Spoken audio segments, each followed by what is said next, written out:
All right, we're ready to get started. Today is Tuesday, May 27th, 2025.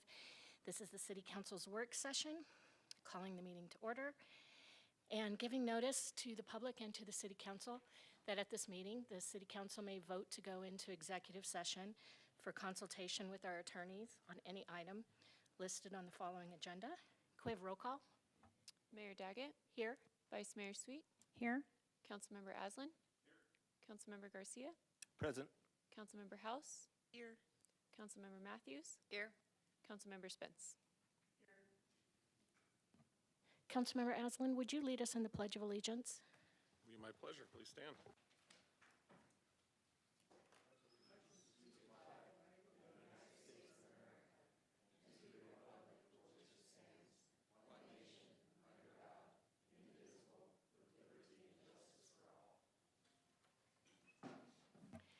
Councilmember Garcia, would you read our mission statement?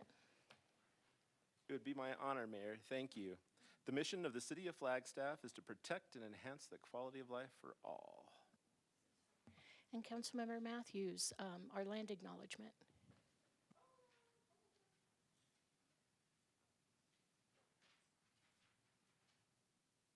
Always a pleasure. The Flagstaff City Council humbly acknowledges the ancestral homelands of this area's indigenous nations and original stewards. These lands, still inhabited by Native descendants, border mountains sacred to indigenous peoples. We honor them, their legacies, their traditions, and their continued contributions. We celebrate their past, present, and future generations who will forever know this place as home. Thank you.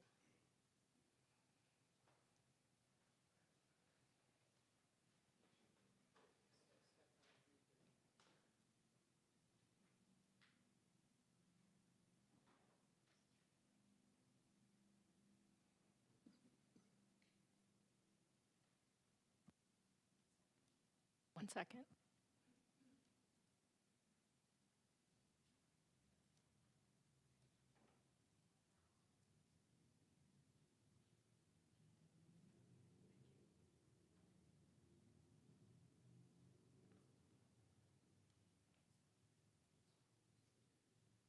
All right, next up is open call to the public. This is where we hear from the public on any item not listed on the following agenda.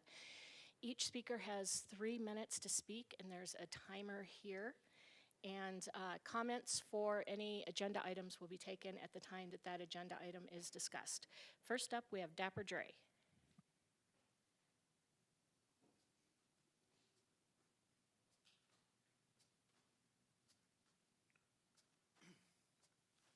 Good afternoon, everybody.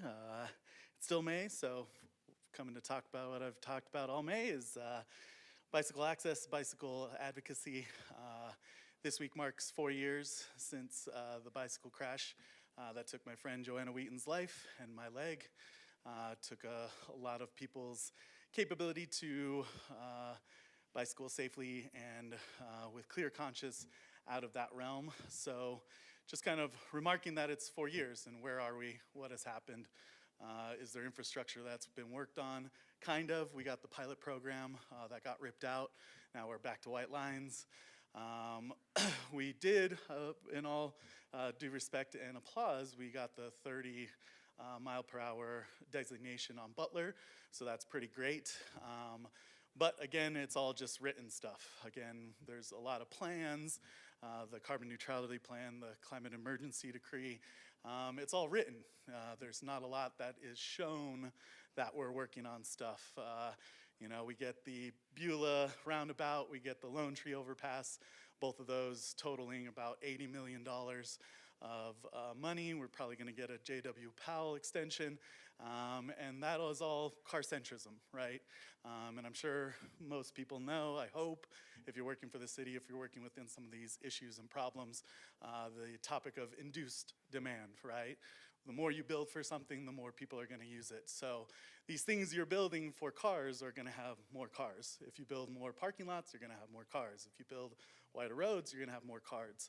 And so why can't we do that for some other forms of transportation where it's needed? in downtown Flagstaff. That's where it's mostly multimodal.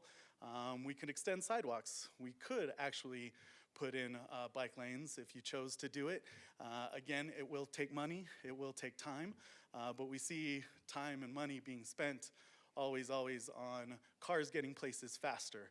And what do we advocate when we come and we talk about bicycling or pedestrian amenities? We're always talking safety, or at least like 75% of what I come and talk about is safety, right? Safety and accessibility, if you will.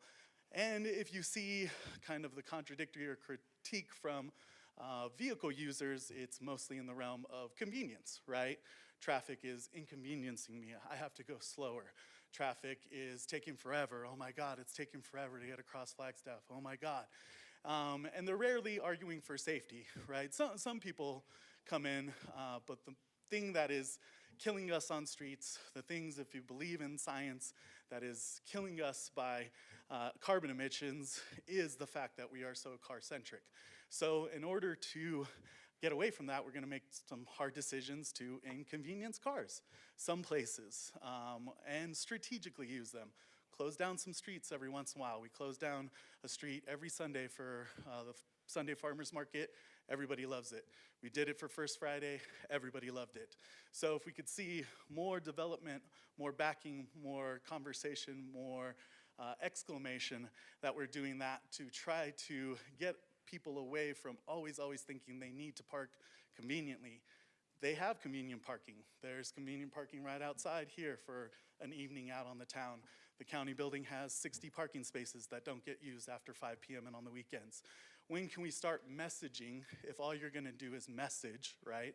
If all you're gonna do is put up a speed limit sign, if all you're gonna do is say you can't park when it's snowing, well, message that you shouldn't drive. Message that you can park elsewhere besides right in downtown Flagstaff or in these necessary places where people use multimodality the most.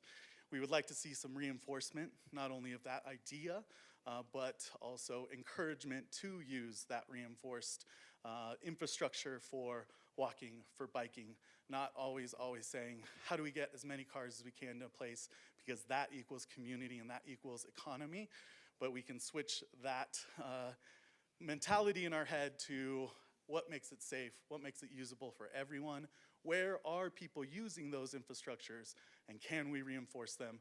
If it's only $1 million or $2 million, well, that's well short of 80 million that we put into cars. Thank you. Thank you. Stephen Poor.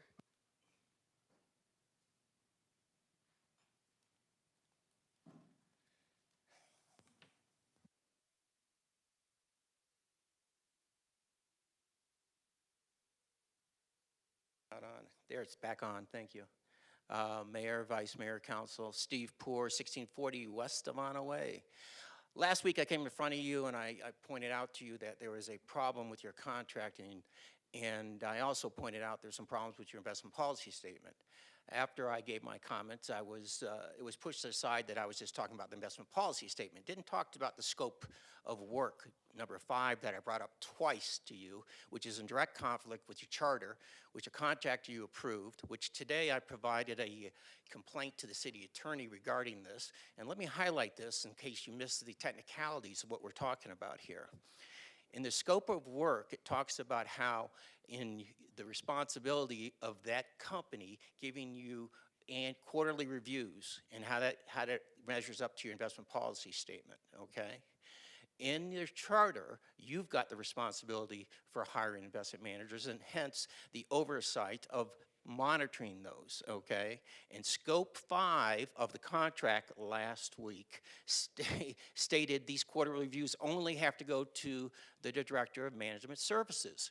That steps you aside. It doesn't give public transparency. It doesn't allow you to understand what's happening on a month-to-month basis. It doesn't allow you to do your fiduciary responsibility that you have to look at. How's that compared to your investment policy statement and to an appropriate benchmark, which, by the way, you were given a dubious one last week. How many of you really know that in the last 3 years, according to the Flagstaff Annual Audit Comprehensive Report, this manager had a decline in value over $1 million in 1 year, over 7 million the second year, and over 3 million last year. These are the people you just hired. How do you know they're doing a good job? You don't have the investment policy statement. You've been X'd out of reviewing this, and you have it in the charter to do this. It's your fiduciary responsibility to keep an eye on this. 1994, Orange County, California, declared bankruptcy because their investment manager lost $1.7 billion. There's a city in Georgia lost $53 million. There's another county in Louisiana who lost over $1 billion. Because of the lack of oversight and transparency. It's your responsibility. It's in the charter. And we'll see what the city manager says, and we'll see the next steps. But please step up. Thank you. Thank you. And it looks like city manager had a comment for after Dapper Dre's comment. Is that correct? Yes, Mayor. Council, thank you. Typically don't respond to comments made at the podium. So my comments here are intended just to provide some clarification and I think some update on point with the comments made by Dapper Dre, and it's always good to hear from Dapper Dre. Reference was made to the Beulah intersection, soon to be coming online, the Lone Tree Overpass, John Wesley Powell, and Butler Street. All four of those corridors and intersections include separated bicycle lanes. I don't know if that's common knowledge, but it should be, and we should do a better job getting the word out. With respect to Butler, it's not just a separated bike lane, but a raised bike lane as well. So providing a lot of safety in the future to those who are walking or cycling, doing other multimodal modes of transportation on Butler. That infrastructure will be in place. So all four of those projects do have separated bike lanes. Thank you.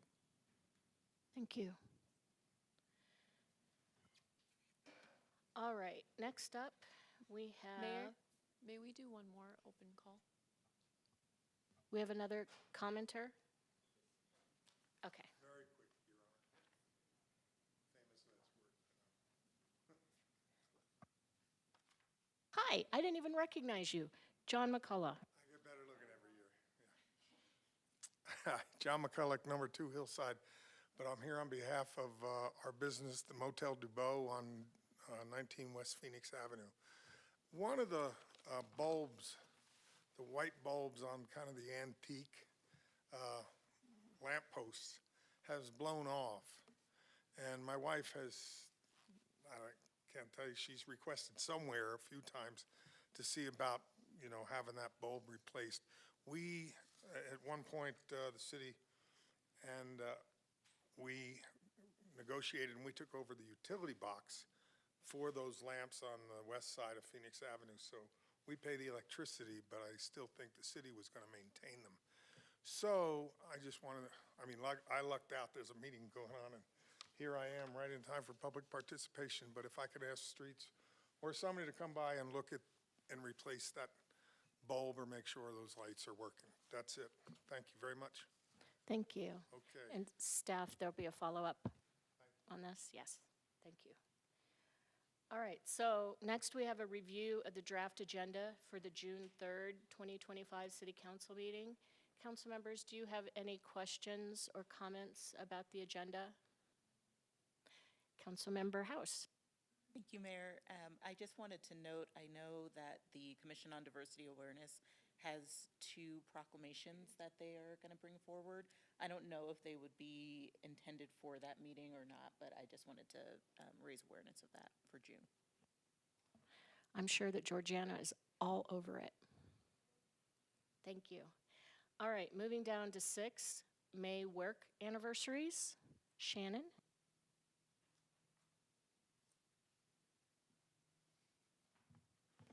Thank you, Mayor.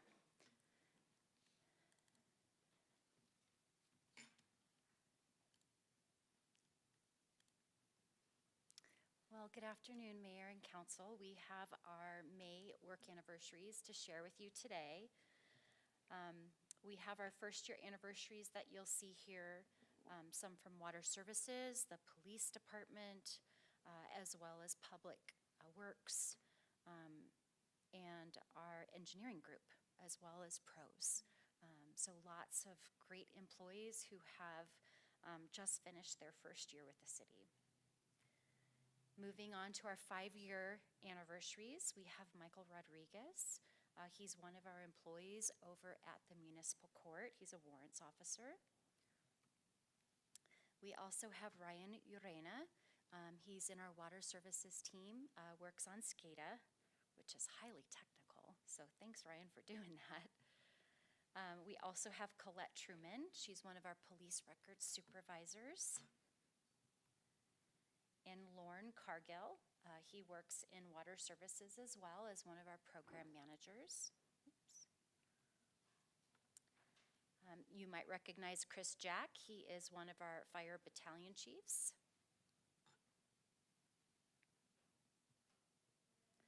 And then moving on to our 10-year work anniversaries, we have William Hansen, who's one of our streets operators. We have Ariana Padilla, who's one of our recreation leaders. Christopher McCarran, also working in recreation as an official. Handsome photo. 15-year work anniversaries. We have Jessica Johnson. She's working at our visitor center as our manager. And then for 20 years, we have Mia Nelson. She works at our library as a library clerk.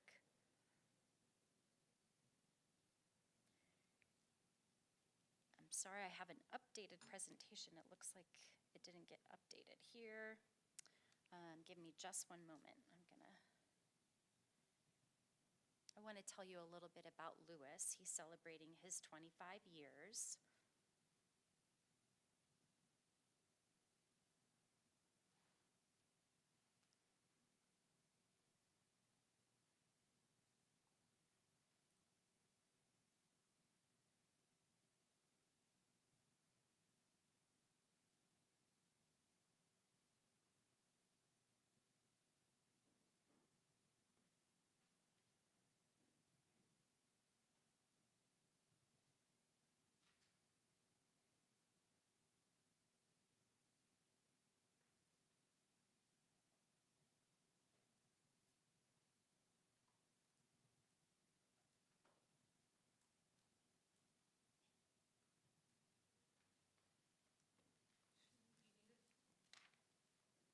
Yeah, I'm not sure why it's not.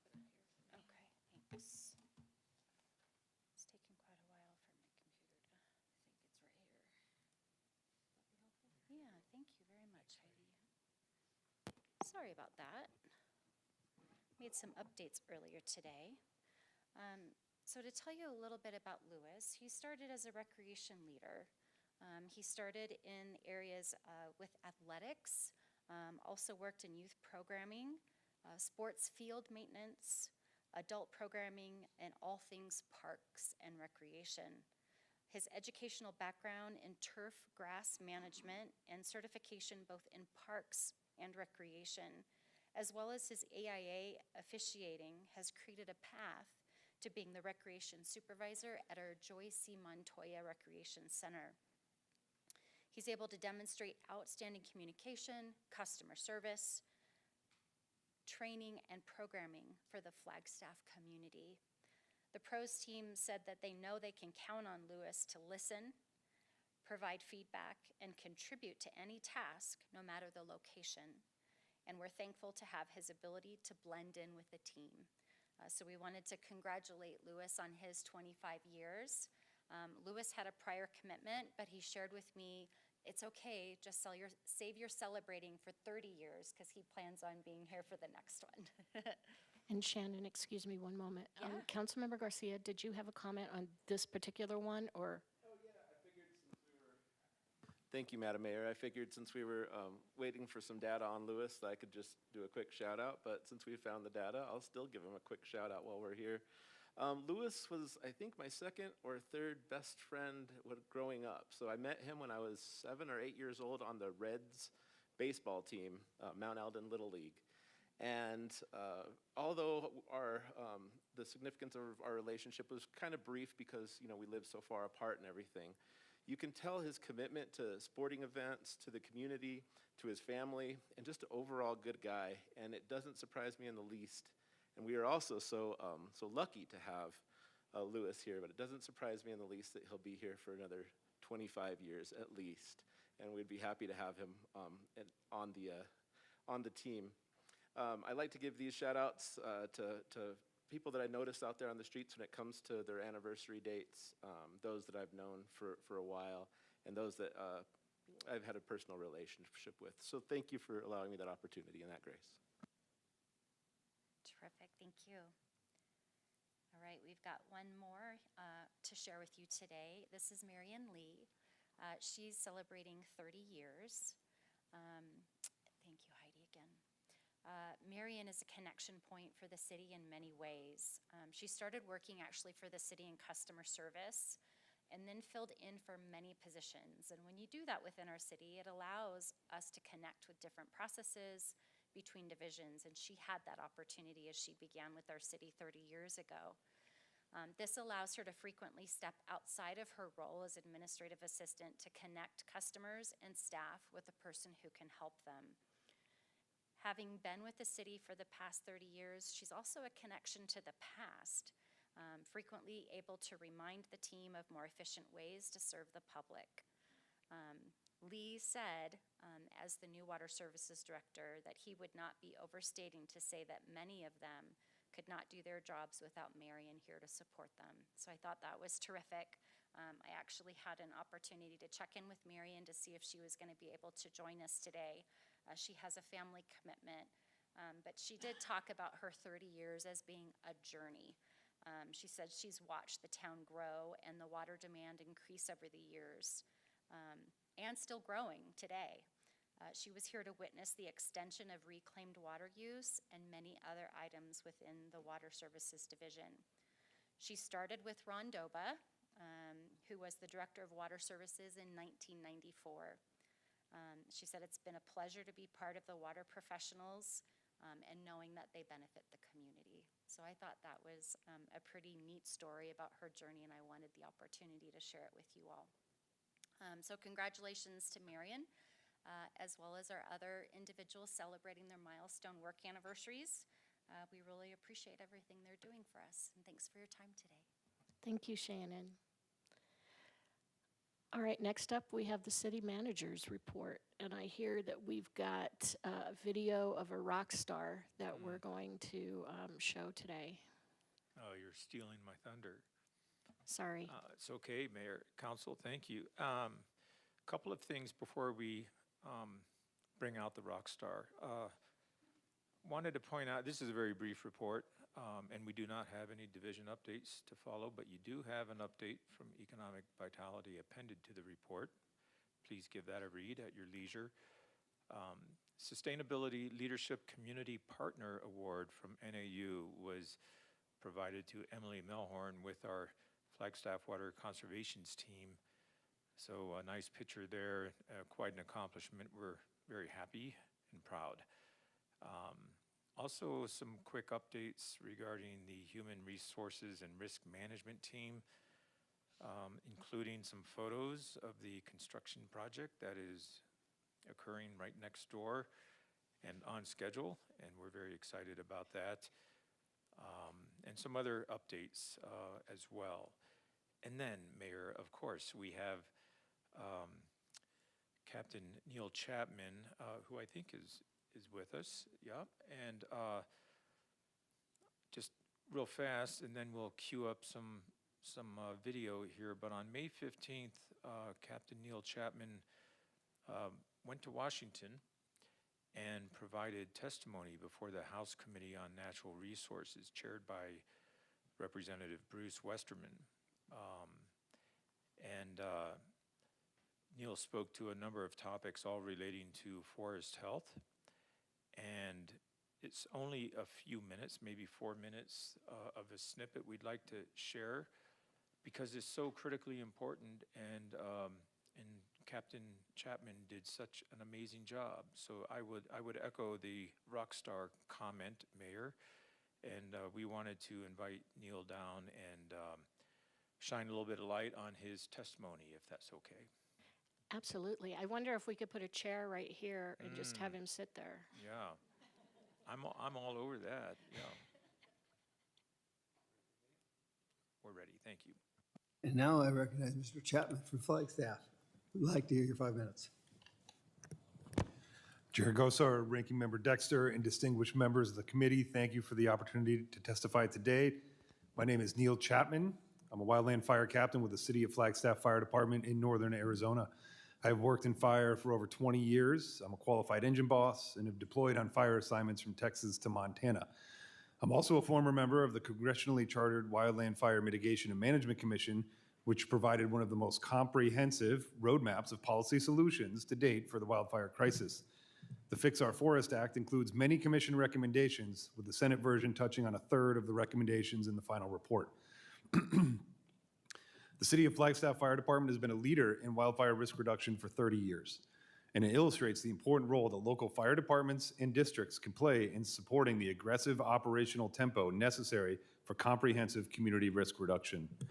In 2012, Flagstaff voters approved a $10 million bond to support the Flagstaff Watershed Protection Project, a unique partnership between the Flagstaff Fire Department, the state of Arizona, and the Coconino National Forest. This local investment has leveraged over $40 million in partner contributions and allowed the fire department to engage in risk reduction actions across both the built and natural environments. One of our most important built environment initiatives is our Clean Air program. We have distributed over 450 HEPA-rated air purifiers and are developing plans to transform community buildings into clean air hubs. We have established a network of indoor and outdoor air quality monitoring stations. Our message is simple: no one should be subjected to low-quality indoor air due to beneficial fire management practices. The Commission recognizes this connection between public health and beneficial fire, that it's inseparable, and that with sustained investment and increased cooperation, we can work together to promote these mutual objectives. While FOFA does not authorize additional funding, it does empower the proposed Fire Intelligence Center to support air quality monitoring programs. Additionally, the Senate version includes important direction to enable the exceptional events pathway of the Clean Air Act to streamline prescribed burn permitting, a necessary step in reducing fire risk. The Forest Restoration Initiative, or FORFRI, a landscape-scale effort to reduce wildfire risk across the 4 forests of northern Arizona, was formed nearly 15 years ago with the support of the Collaborative Forest Landscape Restoration Program. FORFRI's 2.4 million acre NEPA process was completed without litigation and is now an example of how it can be done. The FORFRI forests are leading in prescribed fire acres accomplished in the West, and the Coconino National Forest has been a top 5 timber-producing forest for 2 years in a row. We have demonstrated that a robust NEPA process can provide positive signals to the timber industry that acres will be made available. The Senate version of FOFA expands on post-NEPA implementation strategies that have worked well within FORFRI, like shared stewardship agreements. It also includes a more robust community wildfire risk reduction program, an essential program for built environment solutions, with a pathway for input from non-federal experts like myself. It is critical that we recognize our wildfire workforce is drawn from local, state, tribal, and federal entities. Non-federal wildland fire staff are first responders on about 80% of wildfires, regardless of the jurisdiction.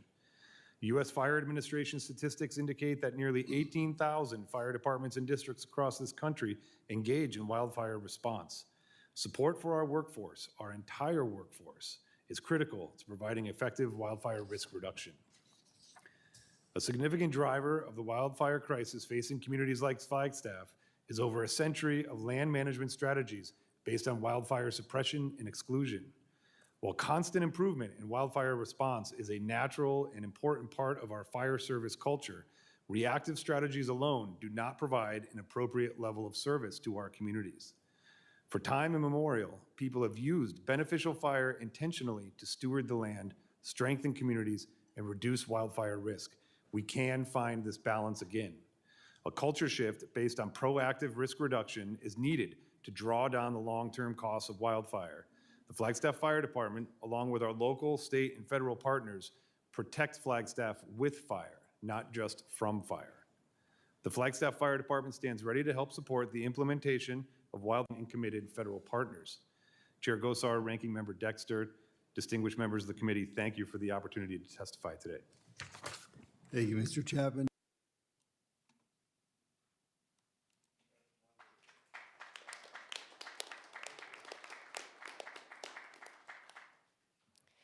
I thought that you did especially well when asked questions and answering those questions so as though you had them memorized, and maybe you did. But yeah, you just did an outstanding job.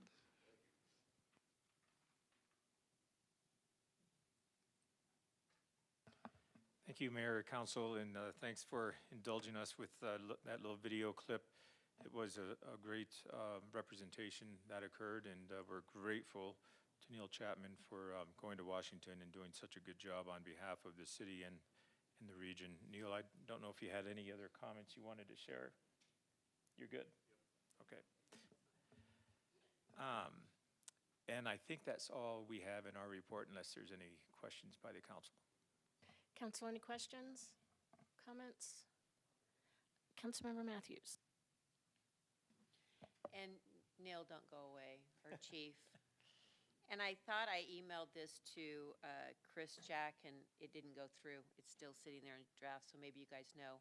I watched that interview the day after it was completed, and I watched the whole presentation with the other panelists, and I was interested to learn that, of all places, California, some of their builders are building houses with fire-resistant and amber-resistant materials. And I started doing some research. I sent some emails out.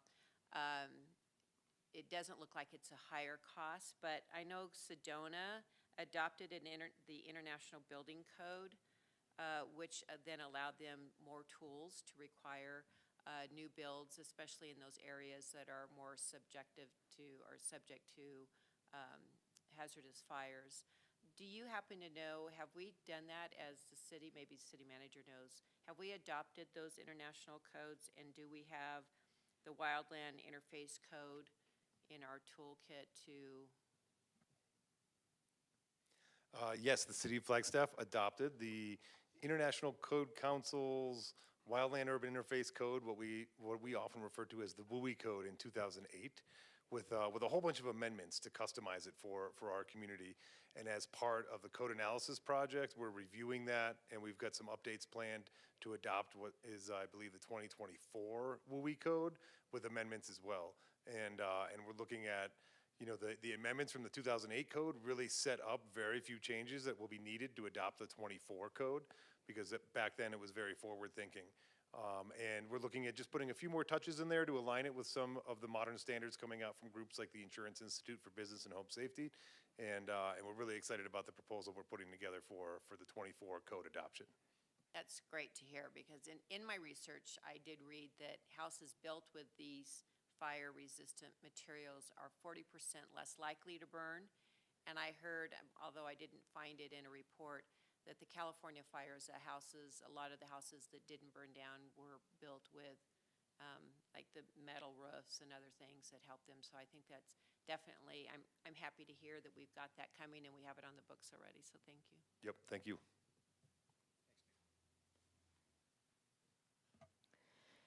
All right, we are moving down to the Astronomy Discovery Center at Lowell Observatory. Looking forward to this one. Good afternoon, Mayor, Vice Mayor, Council members. Heidi Hansen, Economic Vitality Director. Today I'm with Amanda Bosch. She is the Executive Director of Lowell Observatory. And she's recent in her role, so I'm not sure if all of you have been able to have introductions yet, so you'll get to meet her tonight. She has a lifelong commitment to the furthering of scientific understanding through research, the sharing of cool science with the public, as well as teaching and mentoring. Amanda has a PhD in planetary science from the Massachusetts Institute of Technology and an MBA from the Rochester Institute of Technology. Amanda has served on boards, several of them, not-for-profit organizations. She also enjoys spending time with her husband and son. She likes photography, playing board games, and travel. I'm going to turn the time over to Amanda, and it is not Amanda's fault that this is in a PDF. She has such great photos to show you that I had to do it this way, so she's going to be scrolling down, just if you're wondering why it's in this format. Just wanted to make sure that we didn't miss anything for her. I'm going to turn it over to Amanda.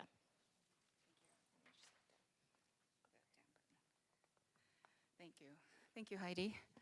And thank you all. Thank you, Mayor Daggett and City Council for inviting me here tonight. Yes, I am the Executive Director at Lowell Observatory, and I and the Astronomy Discovery Center kind of started at the same time. November 2024 was when we both started. So we did open the Astronomy Discovery Center on November 16th, 2024. We opened to a crowd of roughly 1,600 on that date. And we have been going strong ever since then. And we have been, there have been a lot of ups in our visitation. I will speak to our visitation a little bit later, however. You can see this picture of the Astronomy Discovery Center. It's a nighttime picture, and you can tell that because the lights outside are red, which is done to maintain your night vision so you can still see the stars. And one of the things that Lowell Observatory really appreciates about Flagstaff as a whole is the fact that it is the first international dark sky city, and that means that even though we are approximately a mile from downtown Flagstaff, the night skies, the darkness of the night skies is protected against extraneous light that really swamps the stars and the Milky Way makes it so that people can't see them. There is a statistic, and I've looked for where this comes from, and I don't know if it's true or not, but I'm going to perpetuate it, so apologies if it's not true. But I have heard the statistic that roughly 75% of people have never seen the Milky Way themselves because they live in a metropolitan area where the skies are so bright at night that they can't see the Milky Way. And yet, at Lowell Observatory, because we have these dark skies, we get people there who look up on a clear, dark night, and they think, oh, no, there's some clouds tonight, but it's not clouds, it's the Milky Way. And this is something that people get to experience really right in the downtown Flagstaff area. So the Astronomy Discovery Center is a 40,000 square foot facility. What it does is it gives us and Flagstaff and all the visitors an indoor option. Now, I understand Flagstaff is a very outdoor-centered place. I've done my fair share of hiking around here, but sometimes it's nice to have an indoor option as well. It does occasionally rain, and we occasionally get 14 feet of snow. So, this gives people this opportunity to be indoors if the weather is not cooperating. This picture here is taken in our Orbit's Curiosity Zone, and it is, we have sort of marketed as being something, from 0 to 8 years old, but honestly, we let adults in too. And sometimes I walk through there and I'm looking in there and it's adults playing with everything there.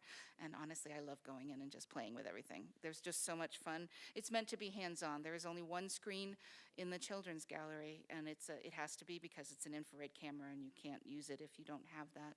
But everything else is mechanical. You get to interact with it on a very simple level.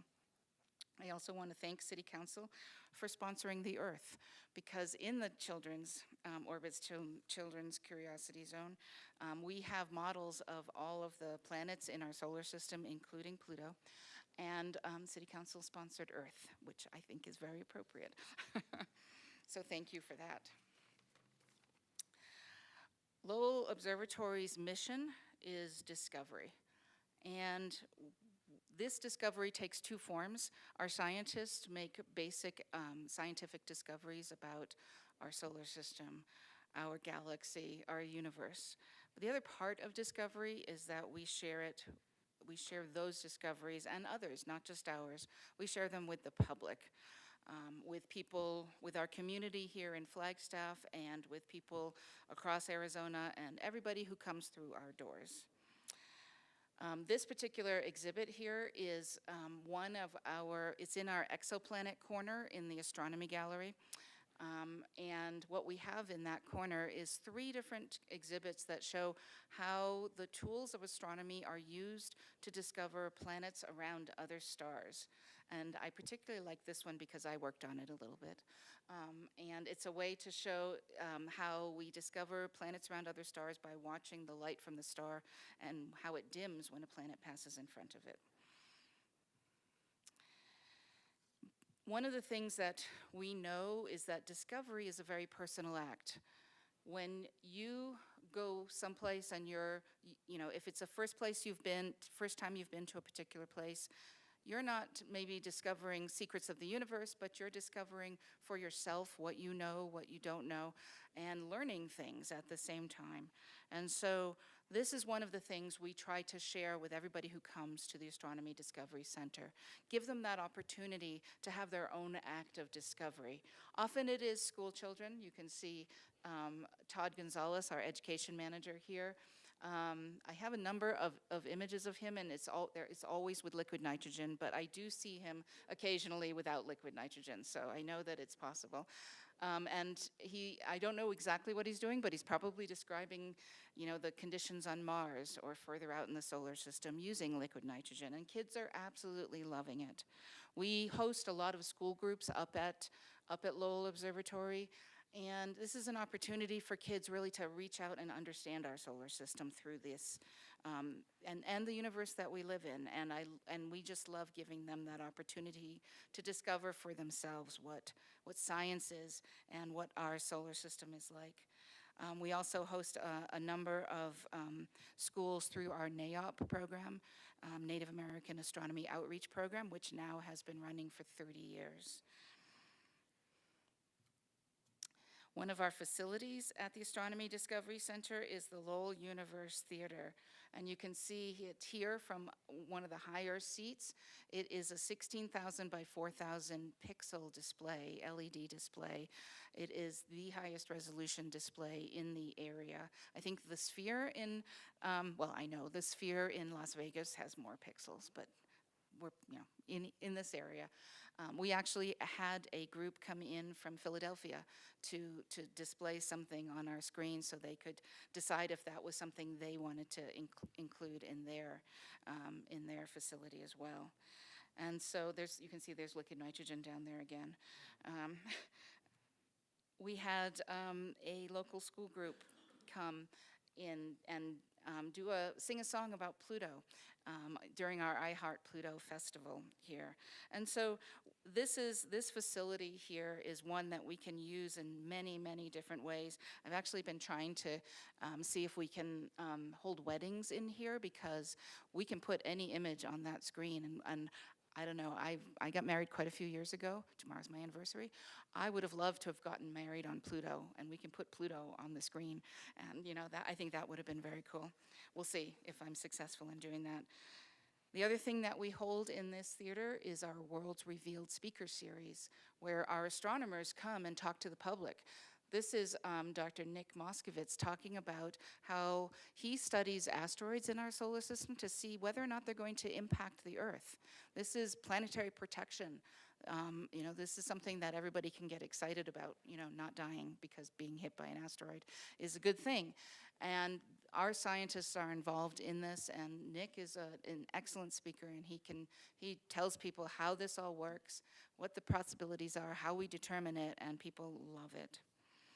I'm going to go through these next few pretty quickly here, just to let you know that if you haven't seen this already in some way, we have a number of rental venues up at the observatory.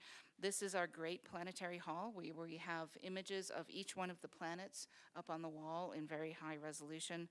And what we can do here, and we have done, is to hold conferences here and include telescope viewing as part of that, because having that as something that the conference attendees can do really makes it that much more special.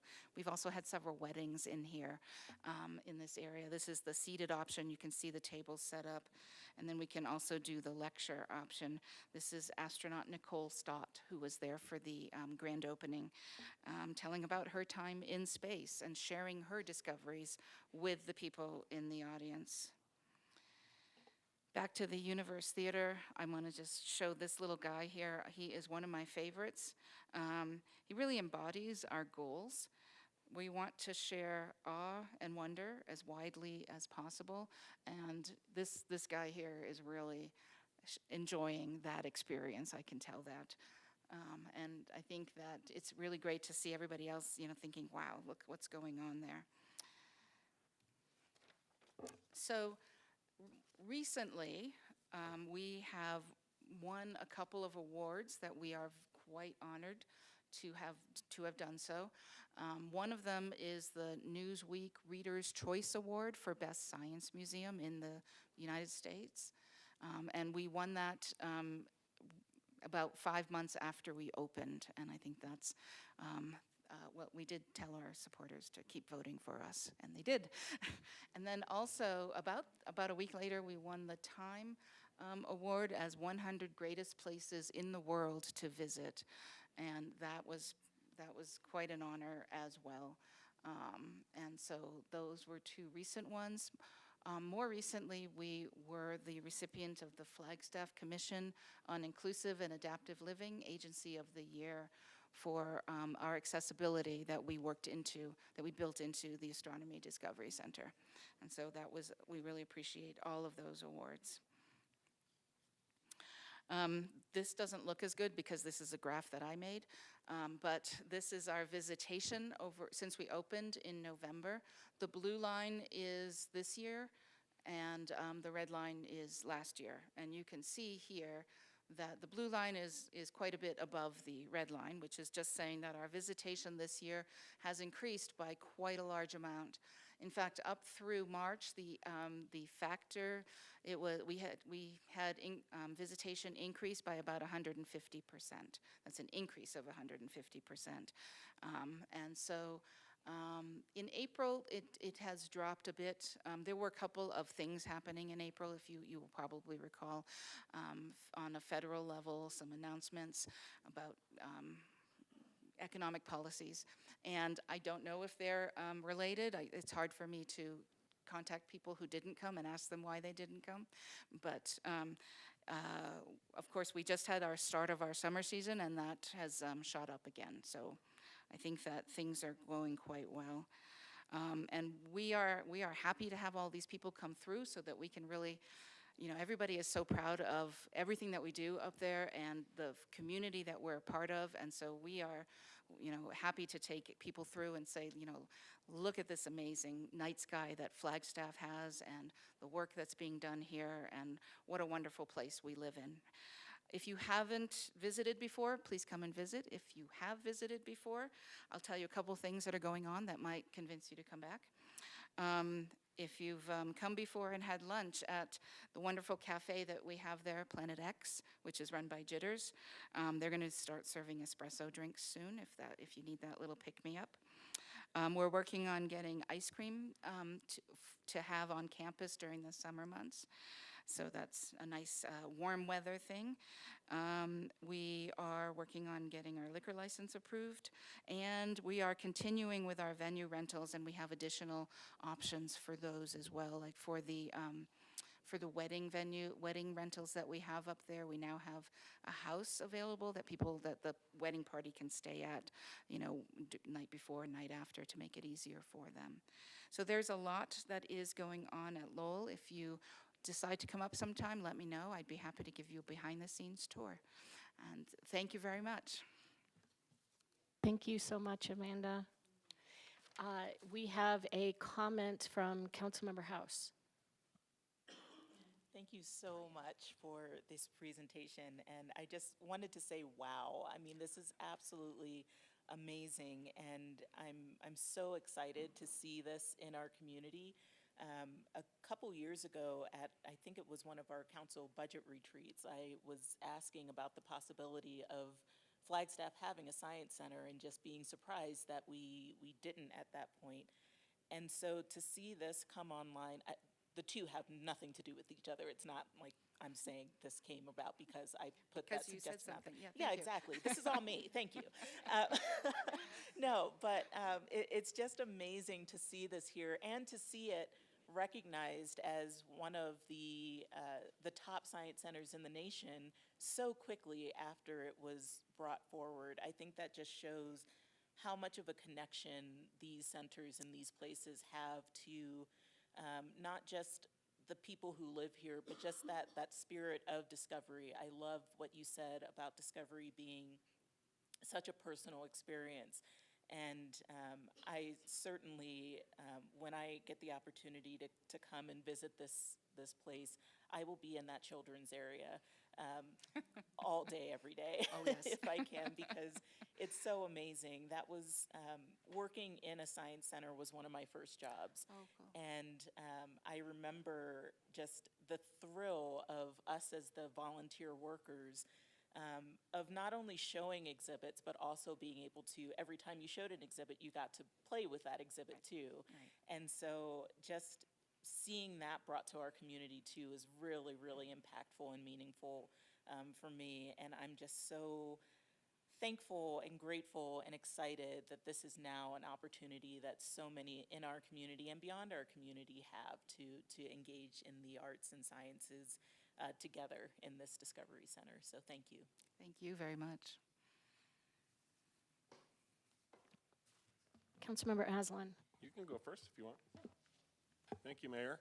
Hi, Amanda, welcome. Welcome to Flagstaff generally. I know you've been here for a little while. Got the baton handed off to you from Jeff Hall, the previous director, who put so much work into this and really put a lot of miles on his car, so to speak, going around the country raising funds for this project. You know, being up here, you run the risk of everyone's personal ire when you try to speak for more than just yourself. But I would dare wager that all 7 of us up here are completely in lockstep with our excitement for the Discovery Center, our recognition of what an amenity it is for Flagstaff, what an economic driver it is, and how much more so it will be as the future unfolds. You know, I've spoken a lot about the need to protect our downtown dark sky area, specifically because of this $52 million investment that's honestly should last into perpetuity and not become a diminishing, you know, payout as Flagstaff considers its own growth and tackles that. And you know, I've been there through the whole thing. I remember the groundbreaking. I remember the opening ceremony. Just so proud of that. So pleased to be a part of it. And it was a real personal and professional thrill to watch this thing go from idea to pulling the trigger on it here. I ran into your, what do you call them? Help me out. The Lowell's single. Oh, Kevin? No, not Kevin. Kevin? Okay. Putnam. Oh, trustee. Sole Trustee, thank you. That was the word I was looking for. I couldn't find it. I'll start over.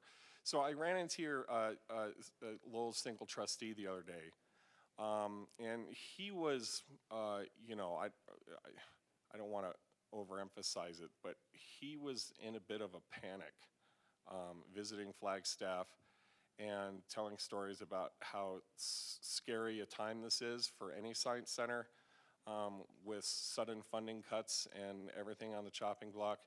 I'm wondering if you could just speak to that for a moment. I'll let you riff off of that any way you want to, but just wanted to put out there on the table that Jeff got out of this business just in the nick of time, didn't he? He did his job, and then he headed for the beach. And now you're left with this incredibly important and dire situation of how do we continue to fundraise for this place with national spigots of resources drying up. And there's no room for failure for you in all of this. Thank you for that question, and you are correct. There's a lot going on right now on the federal level, and one of the challenges that we face is the volatility in those pronouncements, because there has been discussion of funding for astronomical research being cut by 50%, or maybe not, or maybe more, and that volatility, as you all know, is very difficult to deal with. I mean, obviously, I prefer a little bit of volatility, especially if the possibility exists that the cut is less.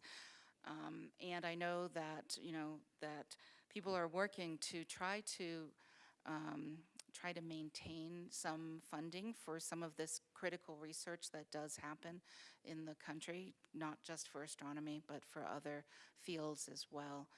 And that is where we are right now, and those are some of the challenges that we are looking at. We do both the science research, the discovery, as well as the sharing of that science. And our science research right now is dependent on federal funds for research. And so right now we just don't know what that is actually going to look like, and that makes it difficult to plan. And so those are some of the things that those are some of the challenges that we are working through, and it's not restricted to Lowell Observatory. It is something that all universities experience as well, because a lot of the science research happens at universities. It also affects all other science museums and museums of all types as well. And so I think that, as a country, we have a decision to make on what it is that we value and how we support what we value. And we are doing our best to swim against that tide. Thank you, Amanda. And I dare say that a lot of that volatility exists because of the pushback that is out there. And folks need to keep advocating and keep pushing hard to protect these things that we've always really taken for granted and never had to fight tooth and nail to protect before. On a lighter note, I wanted to ask you your latest thinking or your latest understanding on when we might have a wine class liquor license coming across our desk regarding the Lowell Terrace overlooking Flagstaff. Soon, hopefully. I expect that to be soon. Yes, we did purchase one last year, so we just Do you want to mention anything more about the plans up there? We do have on our, I didn't show you any external pictures, and I probably should have, but on our roof we have, in addition to our dark sky planetarium, which uses the night sky as the planetarium, we have something that we're calling our Skylight Terrace, which is just an open air terrace that gives you views, 360-degree views. It's right at or above the tree level, so you can see all the way around. And it's a lovely place. People congregate there to see the sunset and to then from there look at the stars as they come up. And so that is one of our plans there, is to hold events. And we can do sunset and wine type of a thing, and have, in addition to having that opportunity for people to kind of relax at the end of the day, it's also an opportunity at the same time to have some of our presentation staff come out and explain, okay, the first star you're going to be able to see is Venus as the sun sets, and then, oh, look, there it is. And so to combine that with the astronomy education, and I mean, sunset's a beautiful time, and so really to be able to enjoy that time. That's not the only plan that we have in the works, but we do have a number of them, but that's probably the most picturesque one. So. Thank you. Well, just a note to the public, that's reason enough in my book to get a yearly membership to Lowell to go up there and enjoy that amenity that's going to exist. Thank you. Thank you. Thank you. Vice Mayor. Thank you. I look forward to being up there during sunset. Sounds beautiful. So I have been a huge supporter of this from the beginning, and I love everything that you have done for the community. You're a huge community asset. And I wanted to touch just briefly, I have a business downtown, and I know how cool this is. But really, every customer from out of town either has a little brochure, they're on their way up there, they're coming back, they have questions. And really, I get the opportunity to be excited and to talk to our visitors about the center. And I think it's so cool that I get to do it in this capacity, but also for my business. So kudos to you. The word is definitely out there. Time to celebrate all of the awards we've gotten, and we're definitely on the map, and great job. Thank you. Thank you so much. Councilmember Garcia. Thank you, Mayor. I'll be brief. Thank you so much for the presentation. I always try to think of a historical perspective to things, and something that really drew me in was this may have been maybe the third industry in Flagstaff. We had the railroad come in, then we had the sawmill that came in after that, and then there was this little thing that was being built up on top of the hill that was kind of under wraps, and people didn't understand. And I think in the history of our town up to this point, that we would have a different atmosphere as far as what that it factor is in Flagstaff without Lowell.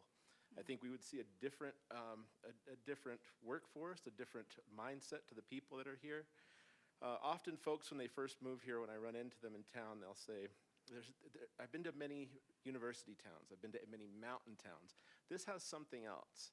And I always try to explain the Lowell side, and that is the side of the experimental thinker, the people who are thinking outside the box, the folks that were congregating here not getting paid for looking into the sky awingly for years and years on end, which, there was a certain time when that wasn't looked at as a career path or a moneymaker.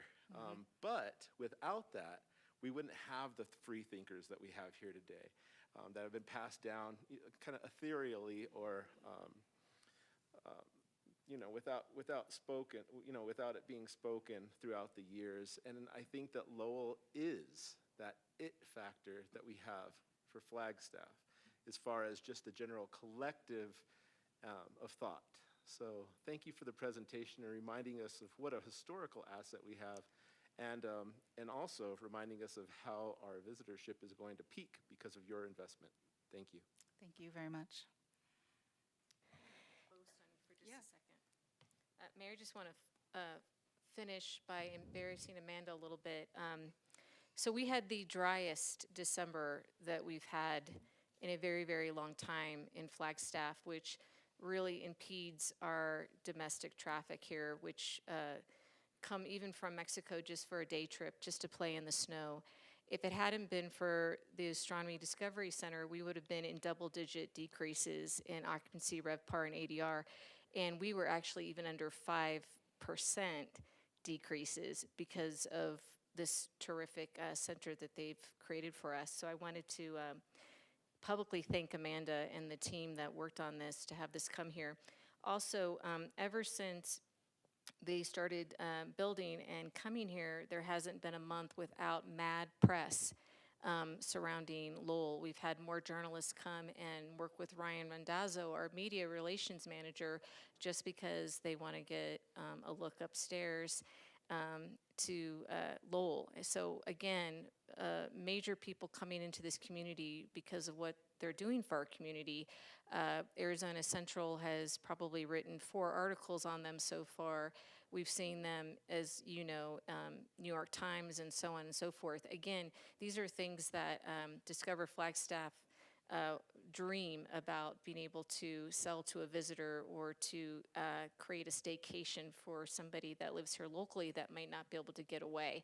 So again, I just wanted to thank Amanda publicly and her team for what they're doing for us and these numbers, because they are really helping create that economic impact that we so desperately need right now.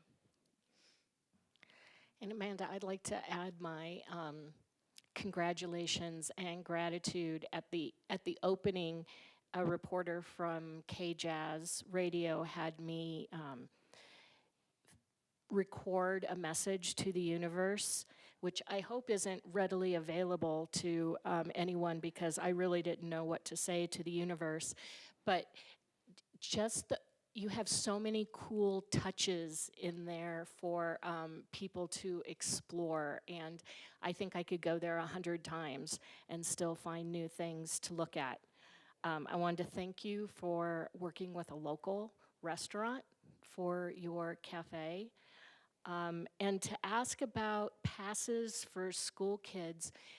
Is there some kind of discounted rate for field trips up there? And if you can maybe talk a little bit about the pass that people can get at the library, where they can come up for free, I believe. Yeah, well, thank you very much for bringing those up, and thank you for your comments as well. We have special rates for school groups. I don't have them on the top of my head, so I don't know what they are. But in addition, we have a very generous donor who has, beyond that, sponsored, given money to help schools that aren't even able to make that special rate. And so that has really allowed a broader range of people to come in and experience everything that is in the Astronomy Discovery Center. In addition, we have joined the Act One Culture Pass, which puts free passes at libraries across the state. And we have done that, and what that means, I think we have 2 passes in every library in the state. And so people can just check those out from their local library and then come here. And so that gets them in for free to allow people of lower means that ability to still access this, because we want everybody to be able to come. In addition, we have joined Museums for All, which helps people who are on federal assistance and gives them a much lower entry rate. I think it's $3 to get in. And so we really are trying to make this center something that everybody can come to. And information about the Museums for All is on your website somewhere, I'm sure? That it is. Okay, I'm pretty sure that it is. And the same goes for the museum and I think the Arboretum. Right. So if you have a membership to one of those organizations, you can get in at a discounted rate at other institutions. There is an organization called ASTC for Science Museums, and we are the only museum in northern Arizona that is part of that. And so, but if you go down to Phoenix, if you have a membership to Lowell Observatory and you go down to Phoenix, you can get into the Arizona Science Center. They have it's a radius within which you can't go to you can't get in free to other museums within your radius, but you can go elsewhere. And so through this ASTC membership that we are a part of, your membership to Lowell gets you into science centers around the United States. Great, thank you so much. Councilmember Spence. Thank you, Mayor. I just want to remind everybody, Friday, June 13th, we're all going to be up at the Planetary Hall. The last cap public public scoping session is going to be at Planetary Hall from 8 until 3, I think. So we're all coming up. Excellent. Good. I'll see you there. I'm writing it down. Okay. All right, anything else, council?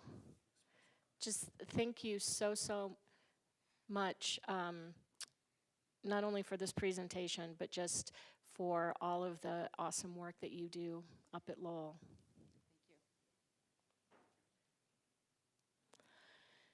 Thank you. All right. Item 9, monsoon preparations. It seems like we haven't seen you down here for a while. Ed? It's been a year. Well, for monsoon. Let's see here.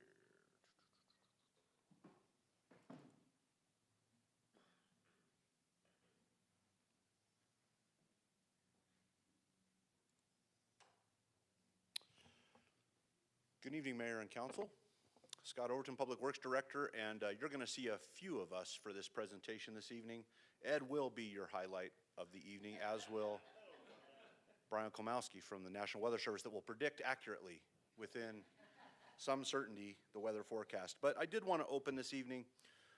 We have not been to you as a formal body with spruce wash updates or some of the infrastructure updates as we prepare for monsoon season. The team I speak of is fairly large, but we have a technical advisory committee that's working through these improvements in our burn scar areas. We recognize you do have a need for understanding what we do during monsoon season from a response perspective, both Public Works and Water Services, as well as all of our other divisions that somehow get looped in, whether they're fire department or police department or internal services working on paperwork with us. Everyone gets involved in monsoon preparation in some regard, but we primarily have a responsibility that will fall to Water Services, Stormwater, and to Public Works. So you'll hear about some of those this evening and some of those preparations that are underway. But I really did want to speak to the spruce wash segments that you'll speak to, or you'll hear about this evening that we are speaking to. They're significant, and you've been continuing to hear us talk about these over the last 2 years. We're in our third and final year of delivery and the bond funding and the suite of projects in the spruce wash. We are pleasantly surprised and also very gratified that we are working well towards completing the final pieces of this puzzle.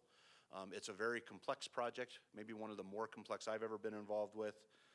But from the engineering and design work efforts to the utility relocations, the communication pieces with our residents, how we are able to navigate this watershed through the urban environment has been nothing short of the biggest undertaking we can see in infrastructure of this type. So I want to underscore that and just remind you all that we are here to provide you this information as we talk about how we delivered the project, how the project will affect the community. And then in the coming days, a number of you are going to attend tours with us in the field to see the infrastructure, so you have a very good understanding of what it's going to do and what it won't do, and how we can best prepare our community members for any monsoon impacts in July.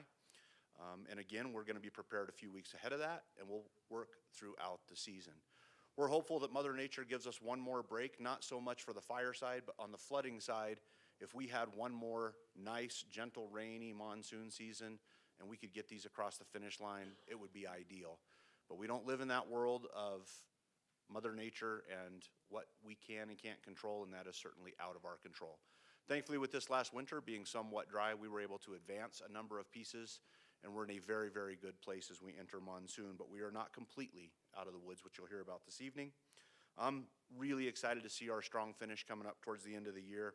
And then one last piece we'll talk about tonight is response readiness, what we're doing to prepare and be ready for a monsoon response should we see one. And that will be citywide, not just our burn scars or our areas that are more vulnerable. We, of course, have the entire city to be responsible for. So with that, I think your first tee up this evening is with the monsoon outlook.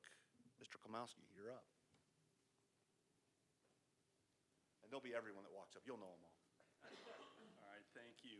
Cue the green screen. Mayor, council members, thank you very much.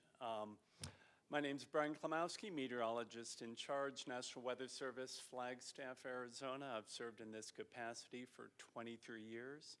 And I have a very passionate staff of meteorologists with over 200 years of forecast experience in the office. Now, some of the higher visibility things we do, like our warnings, our watches, our outlooks, are indeed very important. But what you don't see are the relationships and the time we spend behind the scenes with our partners like, the Flood Control District, Emergency Management, ADOT, the Forest Service, USGS, working behind the scenes so that those that have to make weather-dependent decisions have the best information that they have. The Weather Service works very well in that capacity. We have a very passionate staff, and we're going to be there for you this year and years to come. So let's get on with the outlook here. And we can get right to the bottom line up front, and that is we're leaning toward a monsoon that is going to be wetter than normal and warmer than normal. We have a number of factors that play into this. It's not a slam dunk. Like we like to say, we're in prediction, not production, so we can't give us what we need, like a nice, peaceful, light, rainy monsoon where there aren't any impacts. No, we kind of think it's going to be perhaps on the other side of that coin? What are the factors that go in to this outlook of leaning wetter and warmer than normal? Well, there's a pretty well-known correlation between dry winters and wetter monsoons. And conversely, wetter winters and drier monsoons. We, of course, saw that back in 2023-24 when we had the very wet winter and almost another monsoon that started very, very late. We have that going on this year, and it's been picked up by the Climate Prediction Center and other experts that kind of lean us toward a wetter monsoon. Something else which is very important is the perspective of the monsoon. Keep in mind, 4 out of the past 6 monsoon seasons we have been drier than normal.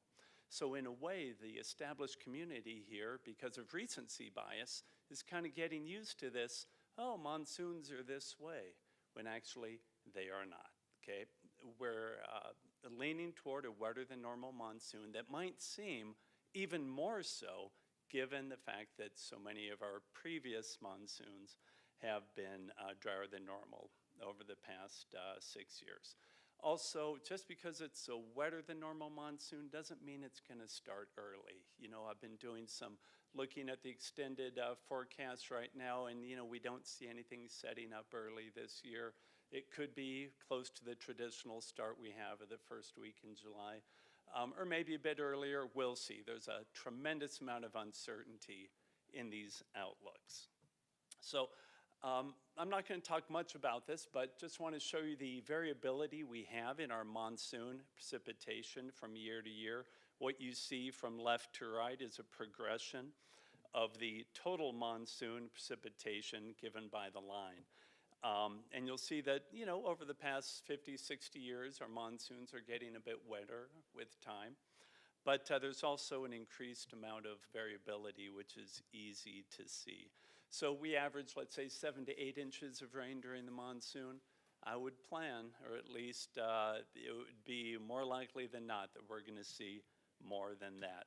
And just slamming right into the official Climate Prediction Center outlook, you can see the graphic on the right that shows that area. Most all of Arizona, most especially eastern Arizona, with an enhanced probability of near or above normal rainfall. If you want to run some statistics, it's a 67% chance of near or above normal rainfall for this monsoon season. Now keep in mind, our season is often defined by like a week to 10-day surge of moisture, which has, you know, very significant impacts with flooding and flash flooding. This might be the year that we see 1, maybe 2 of these periods. So my message to you today is be prepared.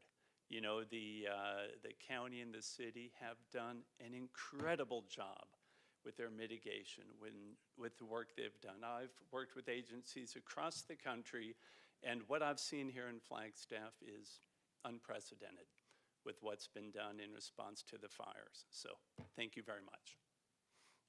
Thank you. We have a question from Councilmember House. And I've got an answer. 2 questions for you really quick. Thank you for the presentation. First, I'm wondering if we're looking at it being potentially warmer and wetter than normal, does that mean that we're looking at atypical humidity or not necessarily? Oh, great question. Thank you for asking that. I would say yes. You know, it would impact primarily those areas which are at a greater heat risk. Let's say the lowest elevations of Coconino, Yavapai County. Not so much in our area, but yes, it would infer that indeed it might be more humid as well. Great question. So this is going to be the summer for afros, apparently. Second question then is, I've been hearing a lot about the impacts of some of what's happening at the federal level and the implications to localized weather networks and so forth. And one of the kind of scared reactions has been the assumption that weather predictions would be less reliable because of changes to some of the funding or some of those impacts. Have you seen any of that impact with are predictions, or are you even relying on some of those tools for the work that you do? I know you've been doing this for a long time, so do you have a closer gauge on it than probably any system is giving you? But what has been your perspective on some of those impacts? Great question. The tools we use haven't been significantly impacted by any cuts. Keep in mind, technology continues to improve every single year. So there might be a balance between the technology getting better and better and some cuts maybe taking it down a bit. But like I said, the technology we have hasn't been impacted. All right, thank you. Any other questions?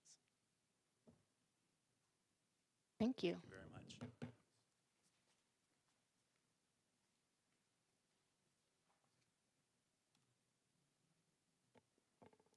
Good afternoon, Mayor, Vice Mayor, members of council. Good to see you. Trevor Henry, your capital improvements engineer, is out of town today, so he asked me to present. My name is Julie Lead. I am a consulting engineer to the city of Flagstaff. I'm co-owner of Peak Engineering. I've been an engineer in Flagstaff for about 23 years now. And my role in the Spruce Wash projects is, well, there was a slight staffing change in capital improvements about a year ago. And I started on the Spruce Wash project in 2021, I think day of flooding, starting with tossing sandbags and helping our neighbors out there. And since then, I've been involved in almost every aspect of Spruce Wash. And here we are, we're looking at this finish line with just an incredible team and an incredible story. So I'm gonna give you an update on the Spruce Wash projects, but I also want to give you a little bit more information of the story behind it, because it is quite remarkable, as Brian said too. All right, so with Spruce Wash, Spruce Wash was a result, or is the watershed for museum burn scar area. So in 2019, museum fire happened. It burned almost 2,000 acres. That's upstream of Spruce Wash. In 2021, the flooding, there was some flooding off of Appalachian. That's not related to the museum fire. That was a pretty high intensity storm that happened. There was some flooding on Appalachian. And then we saw significant flooding along Spruce Wash. So we saw that flooding in the Paradise and Grandview and Sunnyside neighborhoods. All right. So 2021, the floods happen. Immediately after, we start all hands on deck. Amazing, amazing teamwork. We had all city departments. We had a group of consultants, J.E. Fuller, Joe sitting behind me today, my firm, Peak Engineering, SWI Ardura, Woodson Engineering, WSP. Then we had the Coconino County Flood Control District, Natural Channel Design. We had USGS, we had US Forest Service, everyone in the room to put together a mitigation response for all of the flooding in 2021. And then at that point, the county and the flood control district moved forward with on-forest work. And then the city moved forward with infrastructure work within the city limits and put together a feasibility study and looked at, okay, what can we do? And then backed that into a dollar amount of what we think we can ask our community to fund to deliver these improvements in our neighborhood. 2022, Proposition 441 passes with 76% voter approval, which is remarkable. Immediately after, teams are engaged, design is underway, and we're breaking ground on our first project months later. Bringing in our construction partner, Eagle Mountain Construction.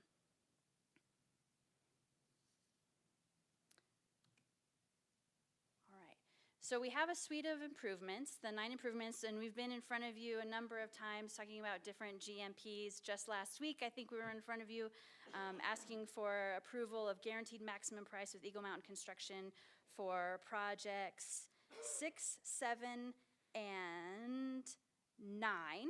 On here, and in about 2 weeks, we're gonna be in here with our last GMP ask for project number 8, which is the Killip Basin's outlet project. So in Proposition 441 was $26 million set aside for this infrastructure work. The work on this suite of projects here is $40 million worth of work. and its incredible partnership and leveraging of funds to get there. Our funding partners, we have about over $8 million in grant funds to do this work. Our funding partners are FEMA with DEMA, the Forest Service, and the Army Corps of Engineers. And that is a remarkable effort by your team, Ed Shank, Stacy Breckler-Nags, to pursue those grants and secure those grants, which are not easy to do or quick, and to try to do this in this time frame here. Also, what you don't see on this map is about $16 million of work that was done upstream. So this is work that was done by the Coconino County Flood Control District in partnership with NRCS, Natural Resources Conservation Services. That's a program through the USDA and through Forest Service. And then about $6 million that the Flood Control District contributed to this. So this entire suite of projects and all of the work that is done on Spruce Wash, when we are finished, will be about $56 million. And that's remarkable. Some other partnering funding, we've been able to add value to these projects. So, for example, maybe we're doing infrastructure work on Grandview, which I think might be my next slide. Well, you know what? Now's the time to replace some aging infrastructure, some water and some sewer lines that are 50, 60 years old. It's time to replace them and upgrade. So we have city divisions that are seeing these opportunities because we're having those regular technical advisory committee meetings and having the conversations. They're seeing these projects coming and saying, oh, well, let's put this into the budget. If you're gonna redo Grandview, let's redo the utilities while we're at it. Or if you're looking at doing the wedge project, when you do the surface work, let's make sure we add some bike and ped improvements in there from Proposition 419, your transportation tax funding. So bringing all of that work together for $56 million.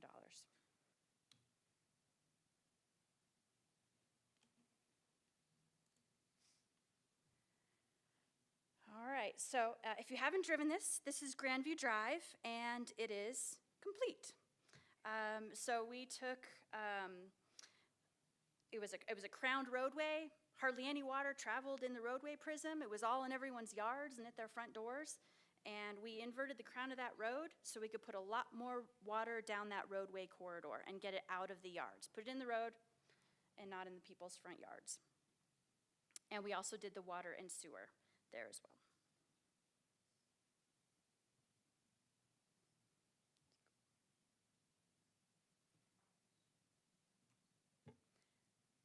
Julie, Councilmember Aslan has a question. Julie, Vice Mayor. what are your numbers showing when you do the calculation? How many inches over what period of time would overwhelm that particular structure and cause water to do what it was always doing before? Yeah, so everything that we've been looking at, and Joe's going to share the models with you here in a moment, but our target is a 2-inch in 45-minute storm event. So high intensity, what we could possibly anticipate for a monsoon storm. It's about a 25-year event. So we've been looking at all of this infrastructure based on that 2-inch 45-minute storm event. So if you're talking specifically about the Grandview portion that runs down Grandview, we're taking maybe a third of that water down Grandview. Is that about right, Joe? Out of that 2-inch 45-minute storm. And then we're sending some of it to the wedge detention basin, and then the rest will stay in Spruce Wash. So the wedge detention basin, is that good? Do you have any? Okay. So the wedge detention basin, you've probably noticed if you've driven by, there's a big hole in the ground. This is an offline detention basin. It's designed to hold about 15 acre feet of storage, excuse me. And then once the big storm passes, then water will just kind of drain off slowly through infrastructure in Cedar and West Street, through a pipe that then reconnects back into Spruce Wash. So we're not moving it into a different watershed. We're not pushing it anywhere else. We're just pulling it off for a little while, letting the peak flow pass, and then letting it trickle back in.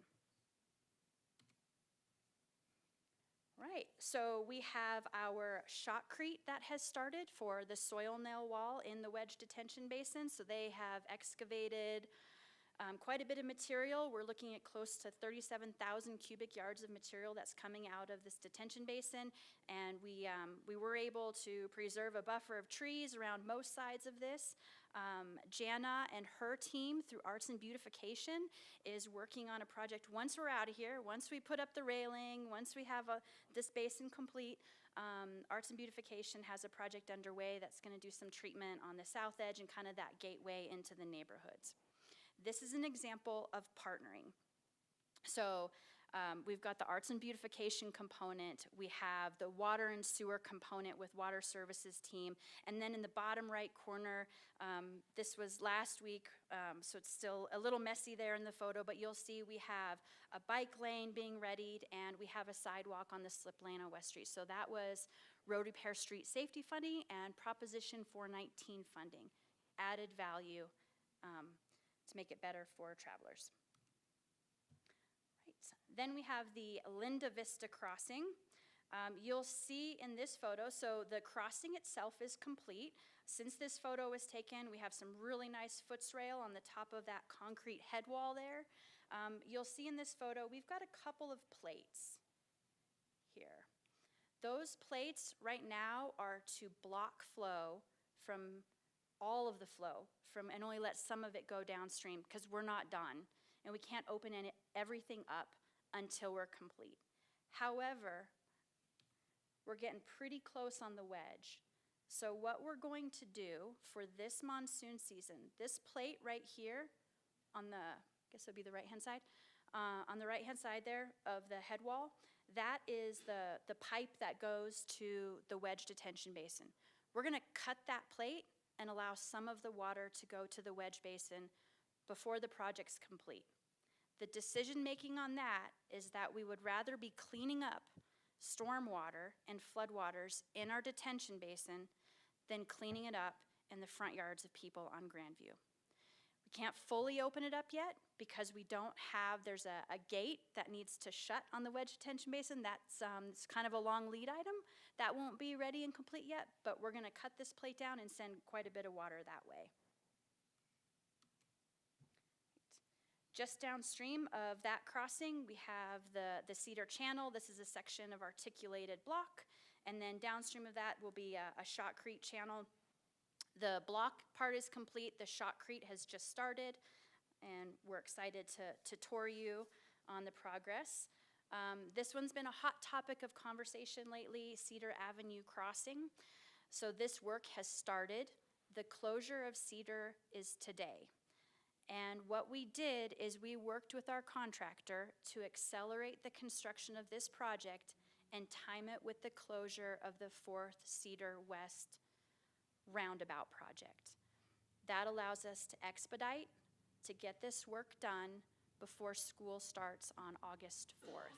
That is our target. So we are paralleling. We're using the same detour route that the 4th Cedar Lockabout is, I'm calling it the Lockabout, it's easier to say, that they're using. We're using that same detour route, and I think it'll be a benefit. It's gonna be tough. It's a lot on folks, but we're shaving off time in our schedule.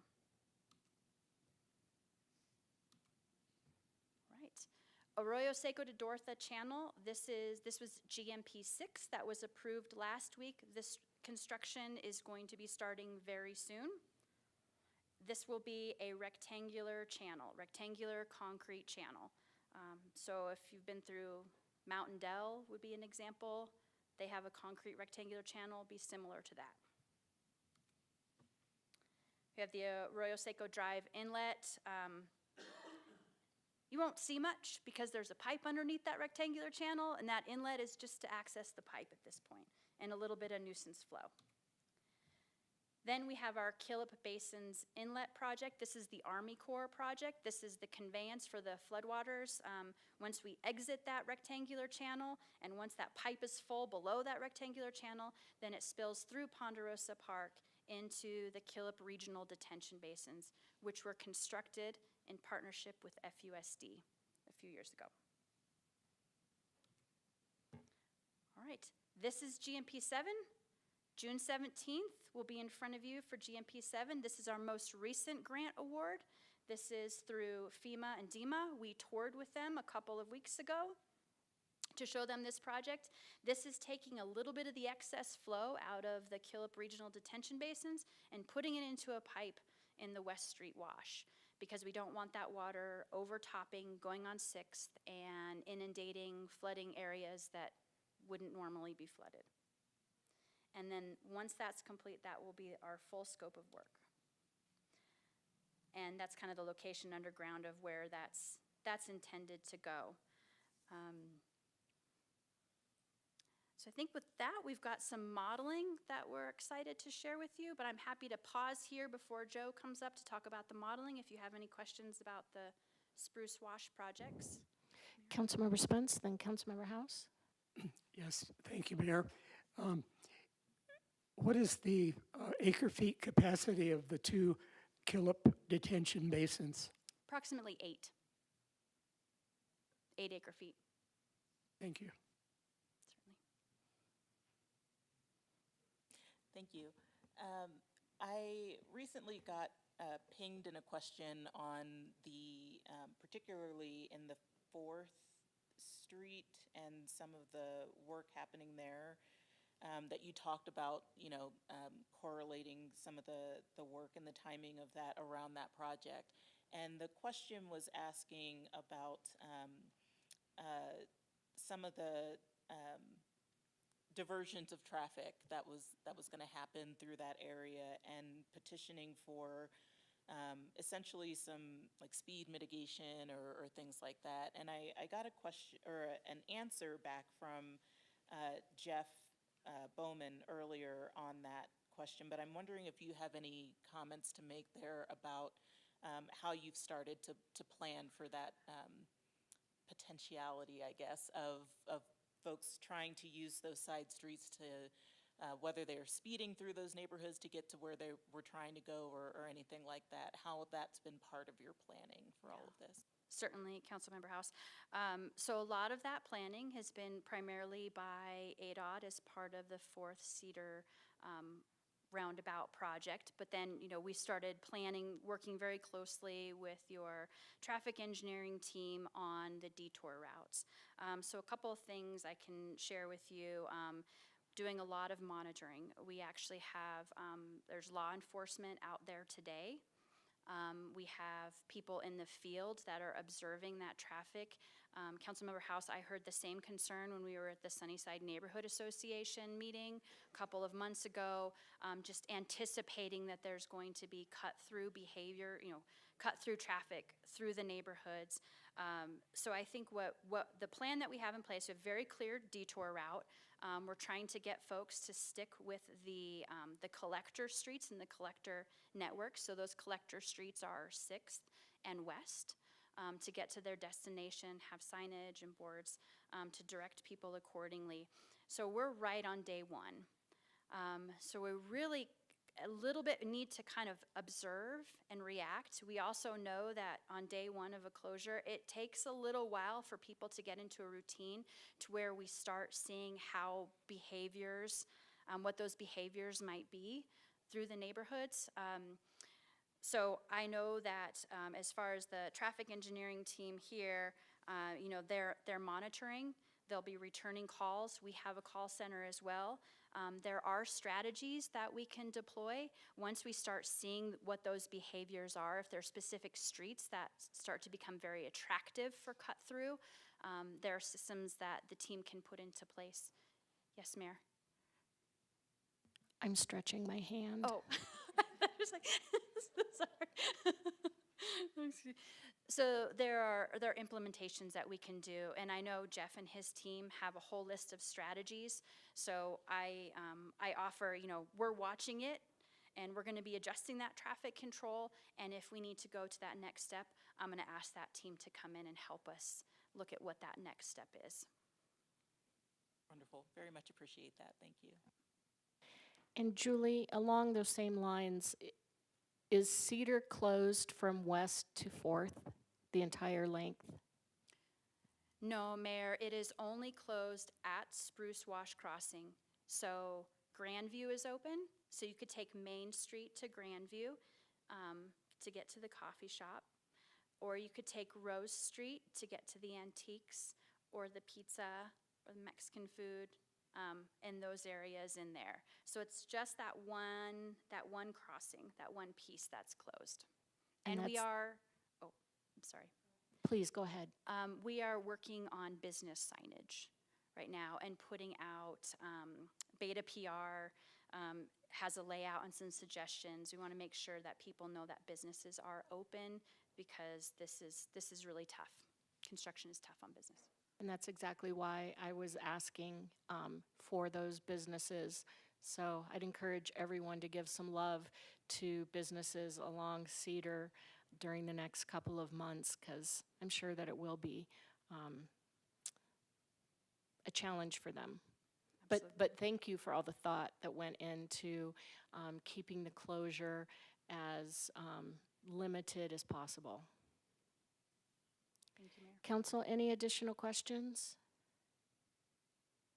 Thank you. Oh, Councilmember House. Sorry, Julie, you mentioned a phone number. Do you have that off the top of your head?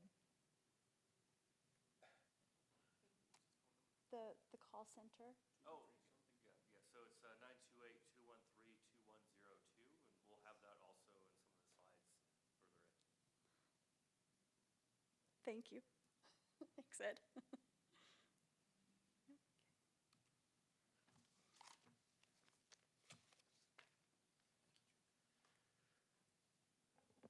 Hello, Mayor, Vice Mayor, and Council. I'm Joe Leverich with J.E. Fuller, and I want to talk you through a little bit about where we're at with the modeling end of things and some watershed conditions that we're looking at and kind of tracking as we're going through this construction project. So what we do is we're trying to take what we understand about the hydrology within the watershed and incorporate these new improvements that are happening in real time in our modeling, so we can see how we anticipate floodwaters acting once it hits the neighborhood during the upcoming monsoon season. So with this, there's a huge amount of variability. We're not talking about static things. The watershed in itself is changing, right? It's moving and regrowing. The construction projects are changing. The rainfall events are variable. So there's a lot mixed into that. But what we want to do is give a good approximation of what we think could happen. So the maps I'm going to show you, there's 3 slides here. On each of these slides, the left picture is their flood depths for a 2-inch and 45-minute storm event for existing conditions, no improvements. So this is what it looked like in 2021. And so those flood depths range from, your blues are shallower, underneath a foot. Your greens to yellow are starting to get 1, 2, and 3 feet deep, and by the time you get to purple, you're up at about 5 feet deep. And so what we do is for the modeling, and this I'm not going to go in depth on the hydrology of it too much right now, but essentially we're assuming that a rainfall event happens over the whole watershed. We know that storms move through.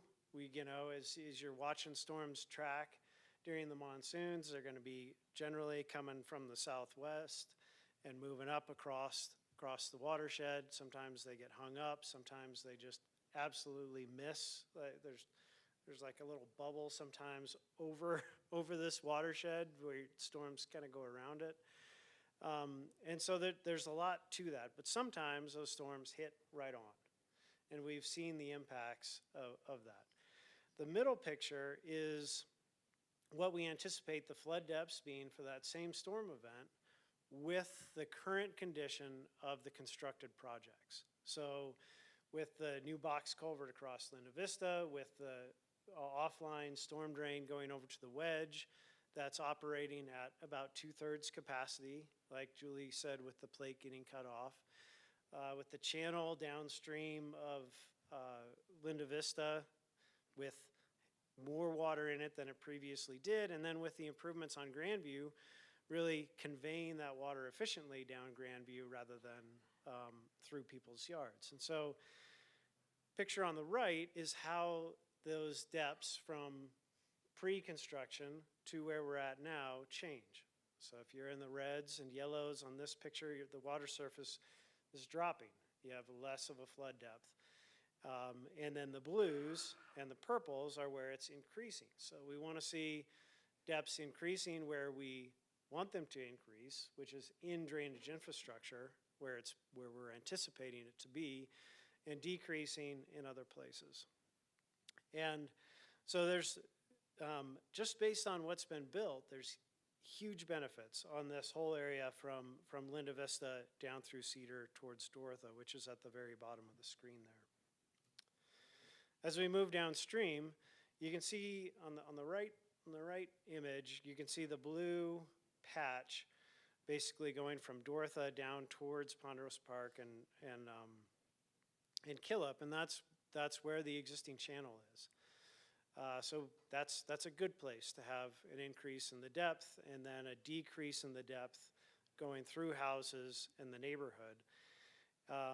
On down past down past the Killip detention basins, down 2nd Street, you can also see a decrease in that overall potential flood depths in those areas.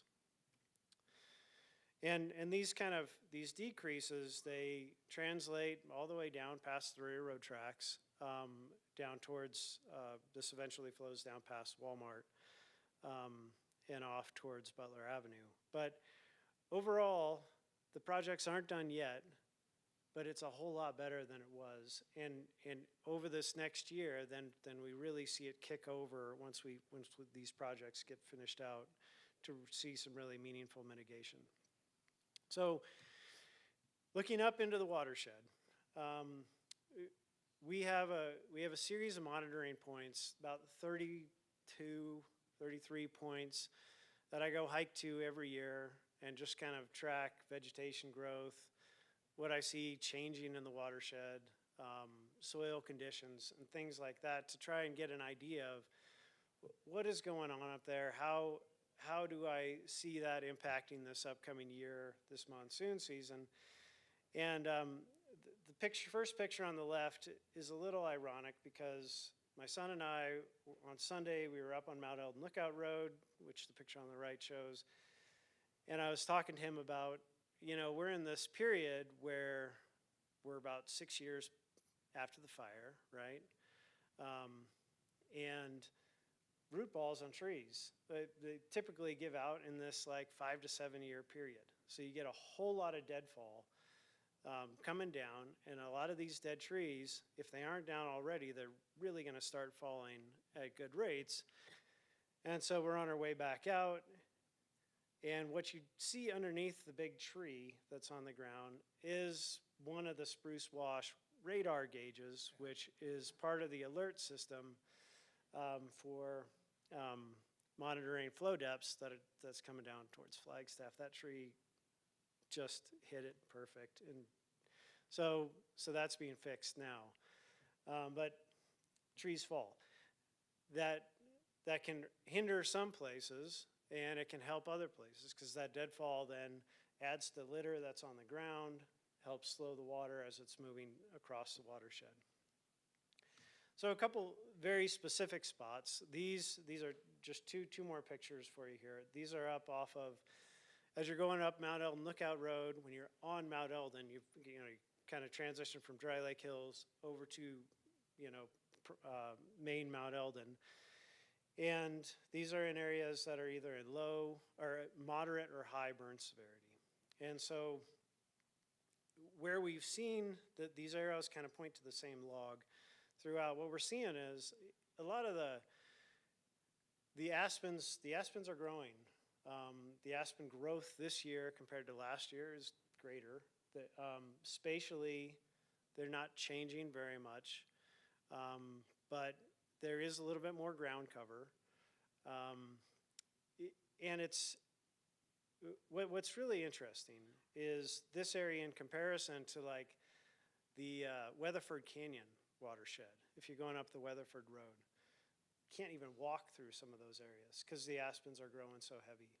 This is a different story, and this is kind of what we've been seeing all along. Is there are patches where it burned moderate and high that are coming back, but it's a pretty slow growth, and it's not that extent of the vegetation isn't expanding very rapidly.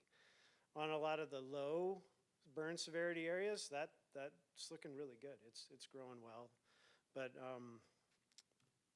another spot a little bit further up, you're looking from Mount Eldon Lookout Road over towards the peaks, and it's really the same kind of story where there's still a lot of exposed soil. The vegetation is very patchy, and it's not changing a lot from year to year in the areas that did burn hot. So this is something we're going to keep tracking, and to be honest, a lot of this is we really have to monitor how each storm tracks through the area, and we learn from every storm event about how the watershed is recovering through all the good gauge data and camera data that we have in the watershed. So with that, I will pass it off to Ed unless there's any other questions, or Julie. Okay. Council, any questions? Thank you. All right, we have a couple of dates. Please mark your calendar. We are setting up, we have planned a Meet in the Streets event. We held one on Grandview for construction. That's the photo that you see. This is to get the word out about what pre-monsoon looks like, so people can assess the risk and decide what they want to do.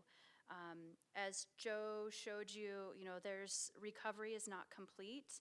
I spend a lot of time in these neighborhoods talking with folks, and there definitely is a thought or opinion from many that I speak to that the forest is recovered, and that the risk is not as great or not there anymore. So we just need to be able to share the information. We need to share the work that we have done, what's complete, what's not yet complete, and let them share the maps with them and let them make decisions and give them resources for sandbags in the handful of areas where the risk may still exist, until we are fully complete with this scope of work.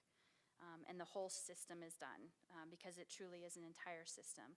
I welcome feedback or suggestions on the Meet in the Streets. If you have suggestions on those events and what you think that we should address or be prepared for, we've got a big team that I think is committed to going.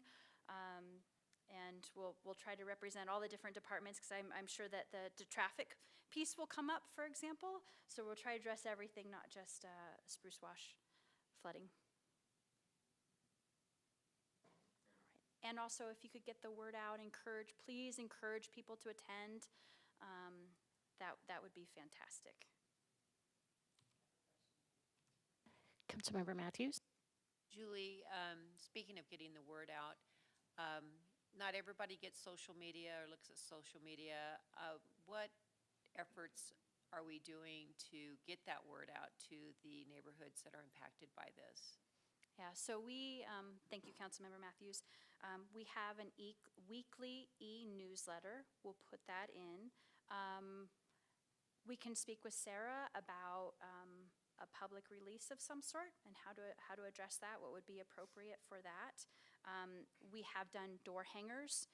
We've gone door to door through the neighborhoods and put door hangers out. I want to say 35 times, a lot. We've got a great team at Beta PR to help. And Sarah. Thank you, Julie. I think you covered a lot of the basics, but I was just going to add we can do a news release. We'll plan on doing that. And then we'll also plan on social media and specifically using Nextdoor to target those specific neighborhoods. But that'll be accompanied with door-to-door outreach so that neighbors are aware. Door-to-door, did you say? Yeah, Okay. or flyers, however. You can do flyers or door hanger. Yeah. That'd be great. Thank you. Thank you. Councilmember Aslan. Thank you, Madam Mayor. This may be more of a question for city management and Scott, but Julie, you don't have to go anywhere. What I'd like is the ability to, while staying out of the way and not being obtrusive, be able to get on site when the first flood event is noted. So I can, and obviously I'm not trying to be exclusive here. Is there a way for council to be notified when there's a, quarter inch in 15 minutes or whatever event, so we can get out there and watch things and see how it's working, especially during a heavier event? Yeah, excellent question. Well, we're going to ask you to avoid the area on the official record.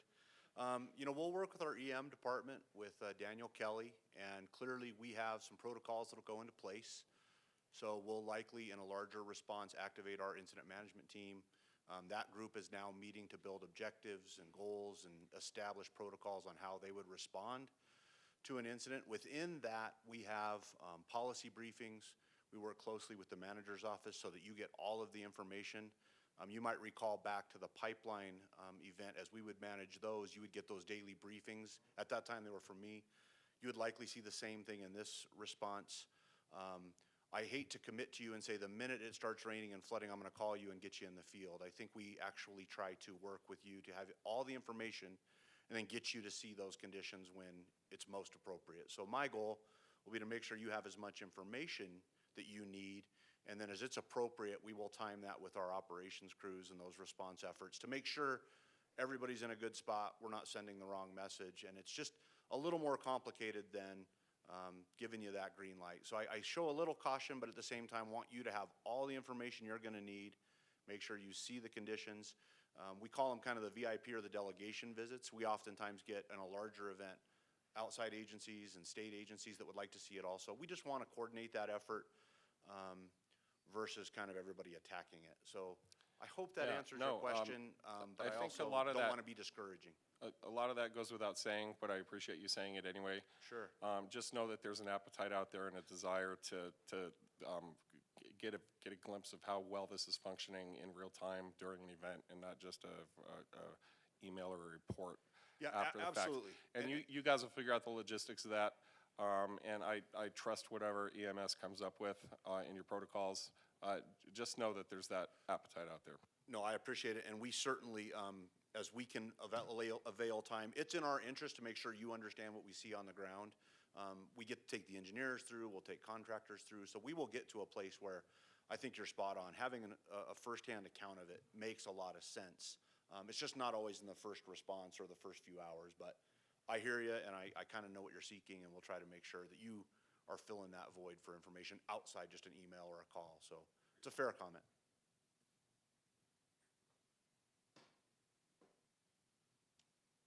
All right, good afternoon, Mayor, Vice Mayor, Council.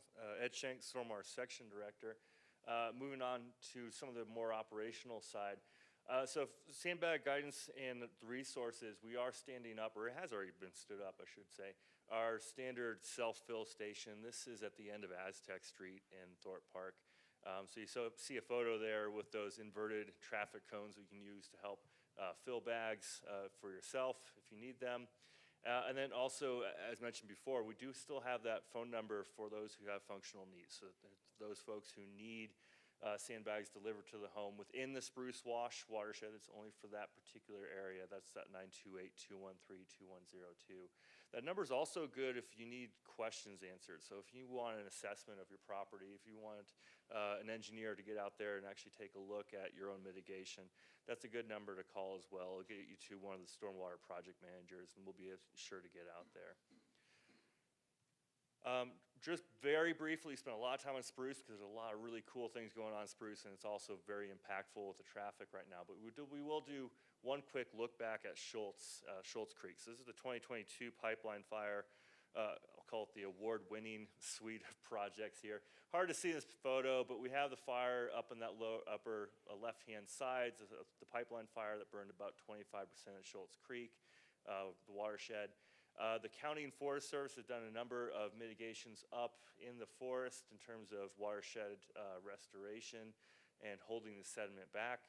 And then you have those different little symbols that you see within the city, starting from those Schultz Creek basins that were built right after the fire in 2022, to some of the channel stabilization, the work down at Highway 180, Stavana Way, the swale that was put in there to help drain Stavana Way, and then very bottom, French's Short Pond, so the dredging that we did there after the sediment entered in 2022 and 2023. The big winner here, there's two, I'd say. One of the big winners is the Schultz Creek flood basins, built immediately after the fire in 2022. Scott was really great at getting us an award for that, so thank you for that one. That was that, I believe, 2023 APWA Arizona Award for Emergency Project of the Year. So a big award there.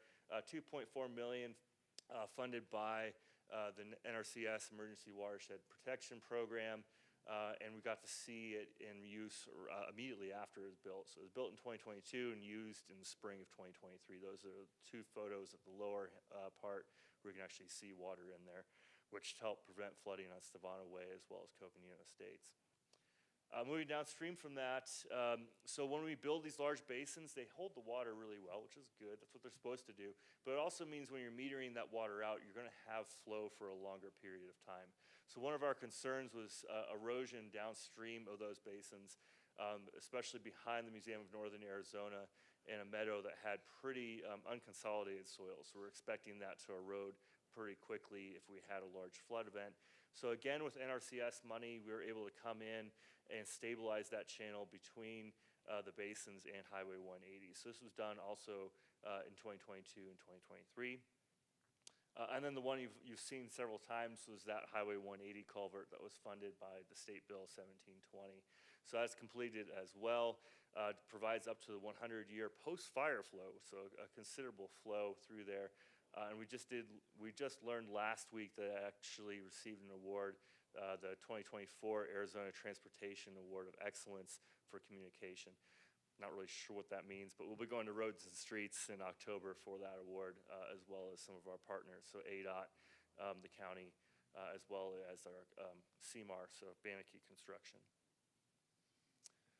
Moving on to, this is a monsoon talk, so we're going to talk about this year a little bit with the conveyance maintenance that's been going on. Been doing a lot of great work. I shouldn't say I've been doing it. Our project managers have been doing great work, really hitting the ground running this fiscal year, or not fiscal year, sorry, this calendar year. So just since January, they've been able to clear over 4 miles of open channel of excess vegetation. So really, as one of them says, kind of a haircut, if you will. It's going in there and trimming down the vegetation. Do you have a question? I do. Sure. This time I wasn't just stretching my hand. Back to the Schultz Creek, when is the Meade Avenue project going to be done? Sure, I will get to that shortly. Yeah. Awesome. If I can give you an answer now, or I can give you an answer at that slide. When you were waiting, thank you. We will get there. I have not forgotten about Meade Lane. So moving on to maintenance here. So quite a bit of maintenance being completed by both ACE and AZCC, the contracts. So that's American Conservation Experience and Arizona Conservation Corps.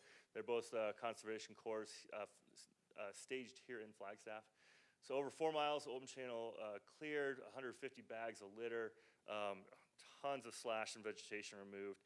And this has all been funded through that 2023 stormwater utility rate adjustment. So we're able to do this work this quickly through that rate adjustment that we've had. So a lot of great work. I'll send you just some very quick photos here.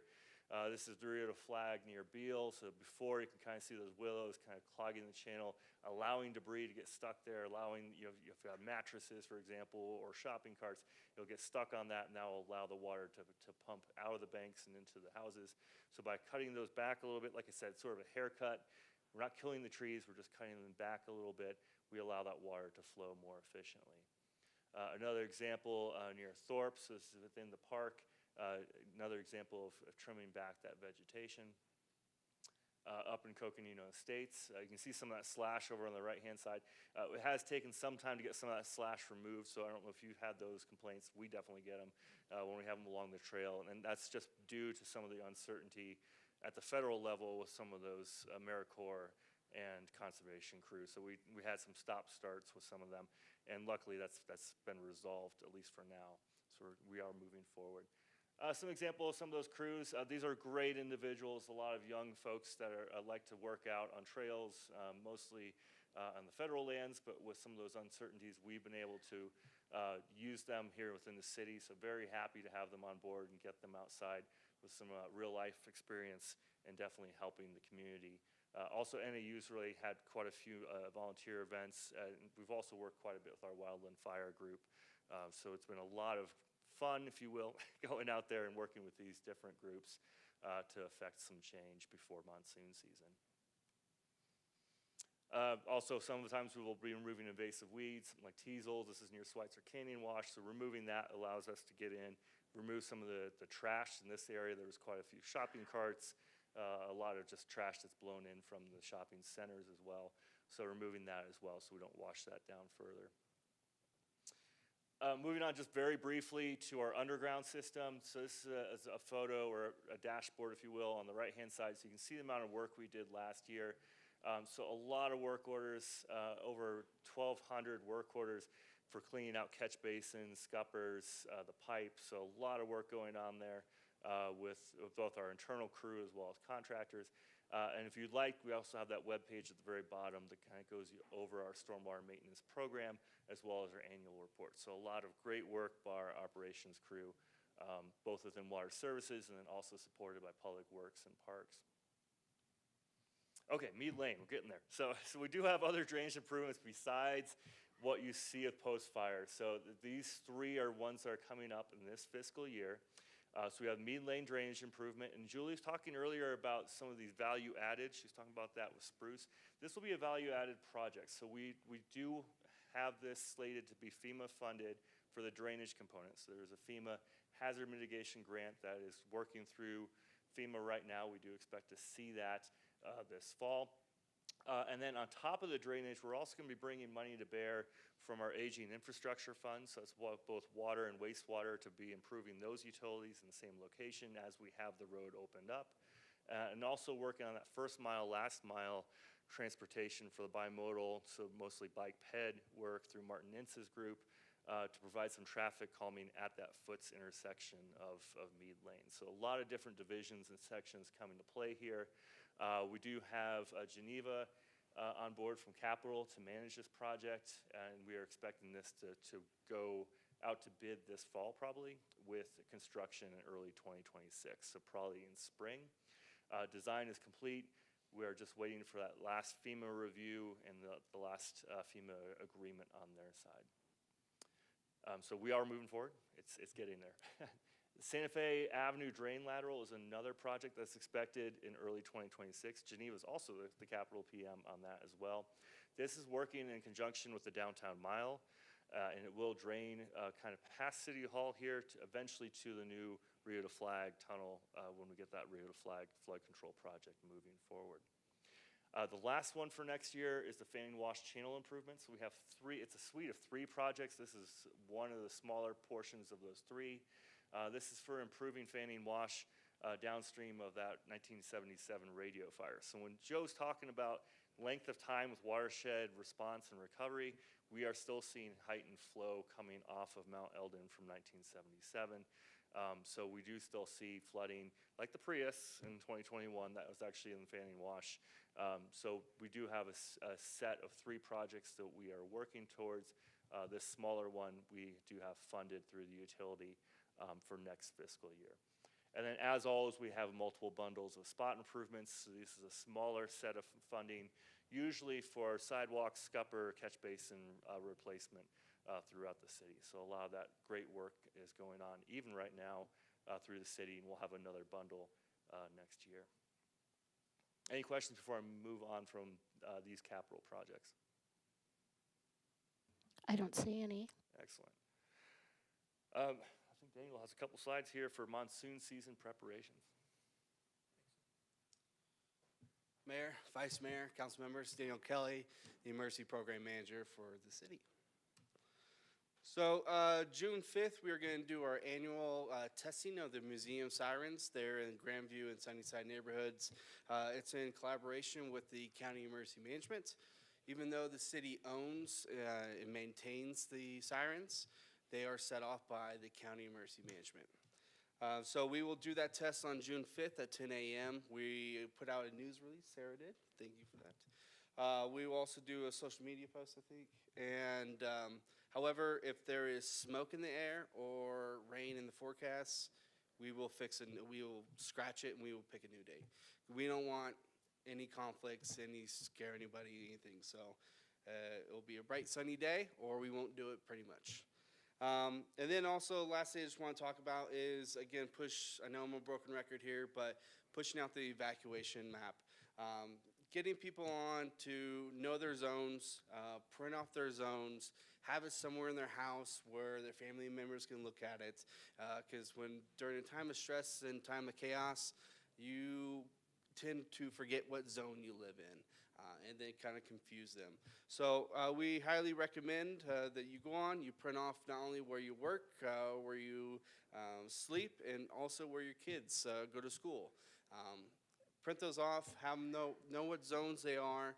So if we put out a message, you can easily refer back to that in a GIF. And that's all. Good afternoon, Mayor and Council. My name is Brady Henderson. I'm the Health and Resilience Coordinator with the Flagstaff Sustainability Office. Today, I'm here to talk about the city's flood prevention grant program. So this program offers community members up to $7,500 to dry flood-proof their home. This funding can be used for floodgates, sealants, and temporary flood barriers. So floodgates are typically used on windows or doors. These barriers prevent water and seepage and have been the most popular in my opinion, just because of the ease of use and storage ability and how quick you can set it up, most of the time under 5 minutes. Sealants are used to block water from seeping through the cracks in the cinder blocks or the slab foundations. And the temporary flood barriers are designed just to protect specific areas of a property. Compared to sandbags, they're more durable, longer lasting, and a little bit quicker to deploy. So this program is available to both homeowners and renters. And when it comes to the neighborhood engagement, we've centered our approach on earning trust and building relationships in the community, foundations that are essential to strengthening community resilience. This work goes beyond program delivery. In many cases, that has meant meeting people where they are, literally by visiting their homes and to understand their unique needs and identify flood prevention strategies that work best for them. During my 1 full year with the Sustainability Office, we have 22 people engaged in 2024 through our in-person conversations with the applicants, 43 people engaged in 2025 so far through outreach and tabling events just around town. So that's a total of 65 people directly engaged in the past year.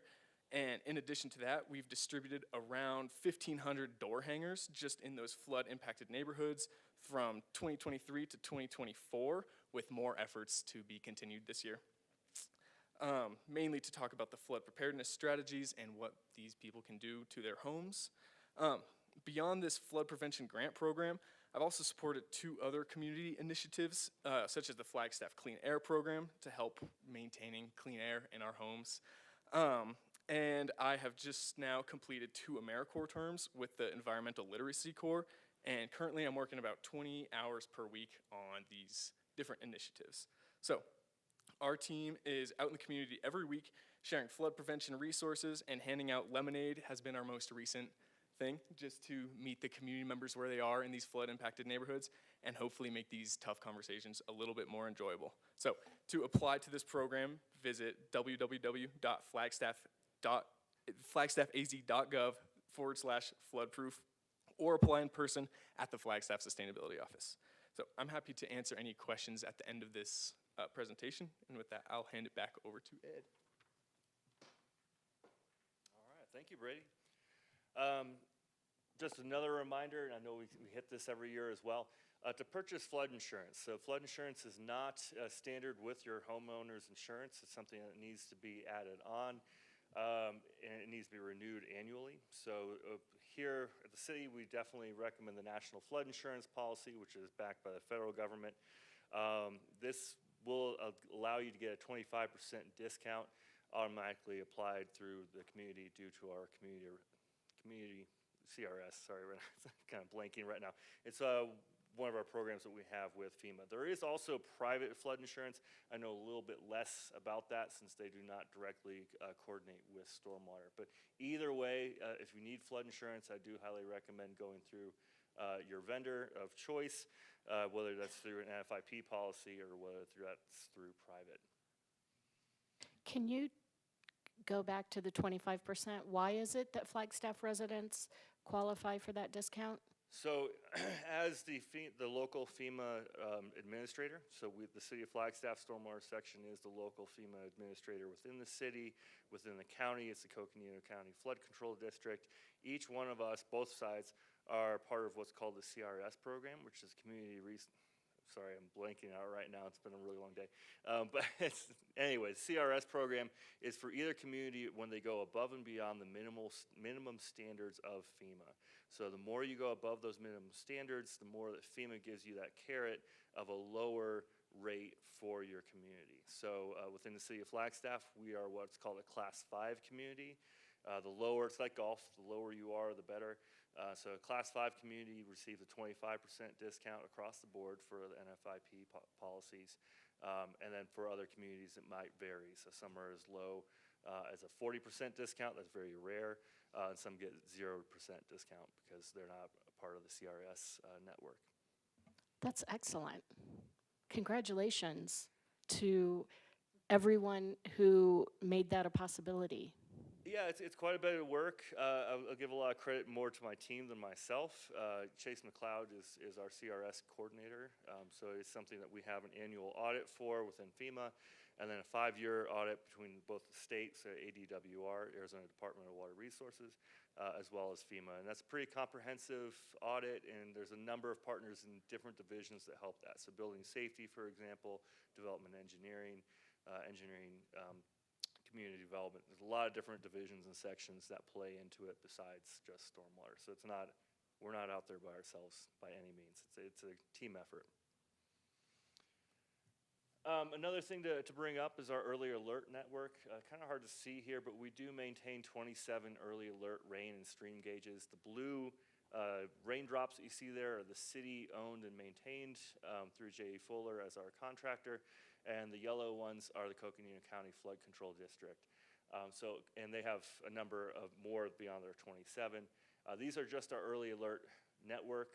There's also camera gauges up there, so you can see the real-time camera, or our staff can. And this all plays into our early notification network. So both the county rave and the city rave, the rave network being our early alert flash flood warnings that will go out there. So Councilmember Aslan, you will get an alert from us when there is a flash flood coming. So, hopefully you don't go out there in the middle of it, but you will know that that's coming along. And we also have after action reports on all of these. So those are real time. You can actually see them on that website and see both the rain gauges as well as the ones that have stream gauges attached to them. You'll see the water level as well. And just briefly, because I know we're going on a little long here, just wanted to give one quick update here and not really go into too much detail.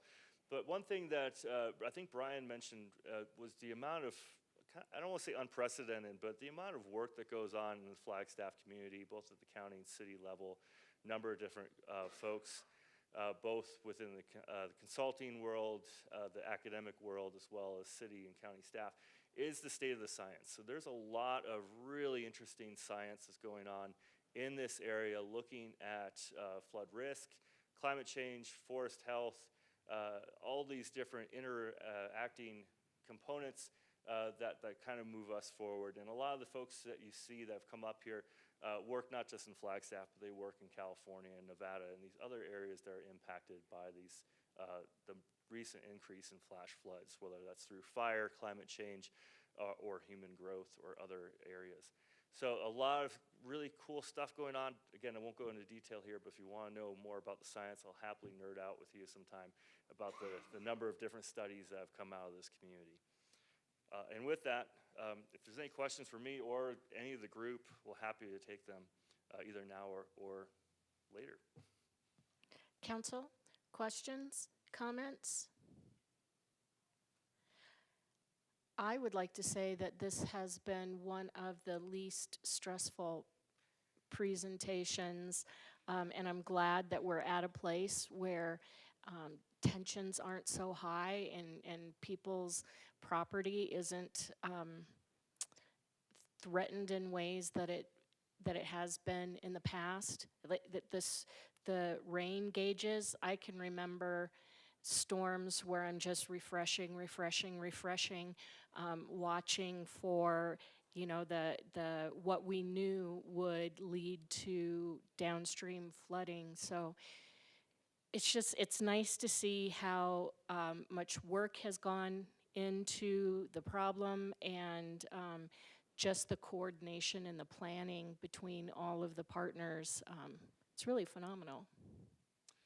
Yeah, I mean, I think it's been said before, as well as right now, but it's been a tremendous effort, amazing teamwork by a number of different firms, different agencies, and it really is exciting to see where we are today. And hopefully we see some small monsoons that test it, but we don't want to see flooding, obviously. But it'd be great to see all of this mitigation work used without any floods. Yeah, water in designated channels is a beautiful thing. All right, thank you so much.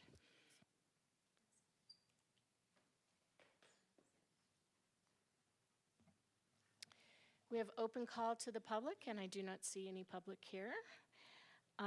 Informational items to from Mayor, Council, and City Manager, and future agenda item requests. I'm going to start with Vice Mayor. Thank you. So this is for council. I didn't realize I had to ask this until tonight, so I'm sorry for the late notice. We sponsored Movies on the Square, and there are 3 movies that are highlighted by council. And I have a list of them, and I'm wondering if tonight we should decide the 3 that are designated city council, sponsored by city council. I think we sponsored the entire series, but these are our special ones, and there's 3. And the ones that we sponsor, we get a free booth. And so my question on that is, do we want to give that to our partners here at the city, like Sustainability or BPAC, and let them take over that space and be community partners for the night? So I have those 2 questions, and I'm sorry to spring this on you. I would have emailed it out or something. Point of order, Mayor. Not to be rude, but just to follow protocol, I'm not sure we can engage in the back and forth during to from. So maybe the city manager can devise a way for us to appropriately be surveyed about that and have that discussion go forward. Thank you, I appreciate that. Can the list be circulated to us via email? Yes. I don't know who would want to email that out, and we do need a quick response. Thank you, Vice Mayor, for all of that. Why don't you work through me, and we'll get that out to council, and we'll get you the quick response that you need. Thank you, and thank you, council member, for bringing that up. Do you, to clarify, do you need it tonight? I don't need it tonight, but we're already, I think this week is the 2nd movie, so I don't want to lose opportunities if I don't want to miss out on what you all want to sponsor. So and again, I'm sorry, I think the holiday, I wasn't realizing. No worries at all. Council, just a reminder not to reply all to the email that comes, and just if you could respond as soon as possible. Thank you, everyone. Councilmember House. Thank you, Mayor. Just a couple things tonight. I know last week was the I believe, the Tourism Volunteer Day. I'm sure Councilmember Aslam might speak more to that as he was actually able to go. I had to miss that because I was giving a webinar on mental health in workplaces, and so appreciated the opportunity to do that webinar. This morning, I attended the second quarterly Coconino County Crisis System meeting, which is a great opportunity to hear more about how behavioral health is coordinated across the whole county, and hear just what's happening specific to Flagstaff and also other areas around us. On Thursday, just a reminder, is the Montalvo STEM Community Education Center community meeting at 5:30 at the Aquaplex. And on Friday, there's two events. The fire department is having a flag ceremony at 8 a.m. For engineer and paramedic Chris Thomas. And that afternoon is the E-Drive event. So looking forward to that as well. And you can sign up for that to RSVP just to let them know that you'll be coming to kind of expedite your drive. So encourage folks to do that if you're planning to be there. That's it for me. Councilmember Spence. Thank you. I attended a listening session for blind individuals. It was held at NACA, and it's a group in Tucson that provides rehabilitation services for individuals that are blind or visually impaired. They're looking to come into northern Arizona to offer their services. So it was a very informative session, and I think we can expect better services for blind people if this SAIA group comes up from Tucson and offers services. And just to reinforce, the EV, electric vehicle ride and drive for public officials is on Friday at Public Works, and then on Saturday it's for the public at NAU Pine Knoll Drive. So if you're interested in electric vehicles, you'll have a chance to see them at those times. Councilmember Aslan. Thank you. Real quickly, that starts at 11, right? At Public Works on Friday? Yeah. So I'm going to try to make it over there. I'll be wrapping up my own meeting that I have for Coconino Plateau Water Advisory Partnership that morning. I'll get over there as soon as I can. Speaking of Public Works, had a really fun time, kind of extemporaneously being able to join the Public Works Department at their lunch on Thursday. That was a much bigger deal than I had expected, and a lot of fun. There was a cornhole tournament and all sorts of vendors on site giving away swag, and just really, I'm not entirely familiar with what that was about. I don't remember getting an email about it, but throw out free lunch and I'll show up.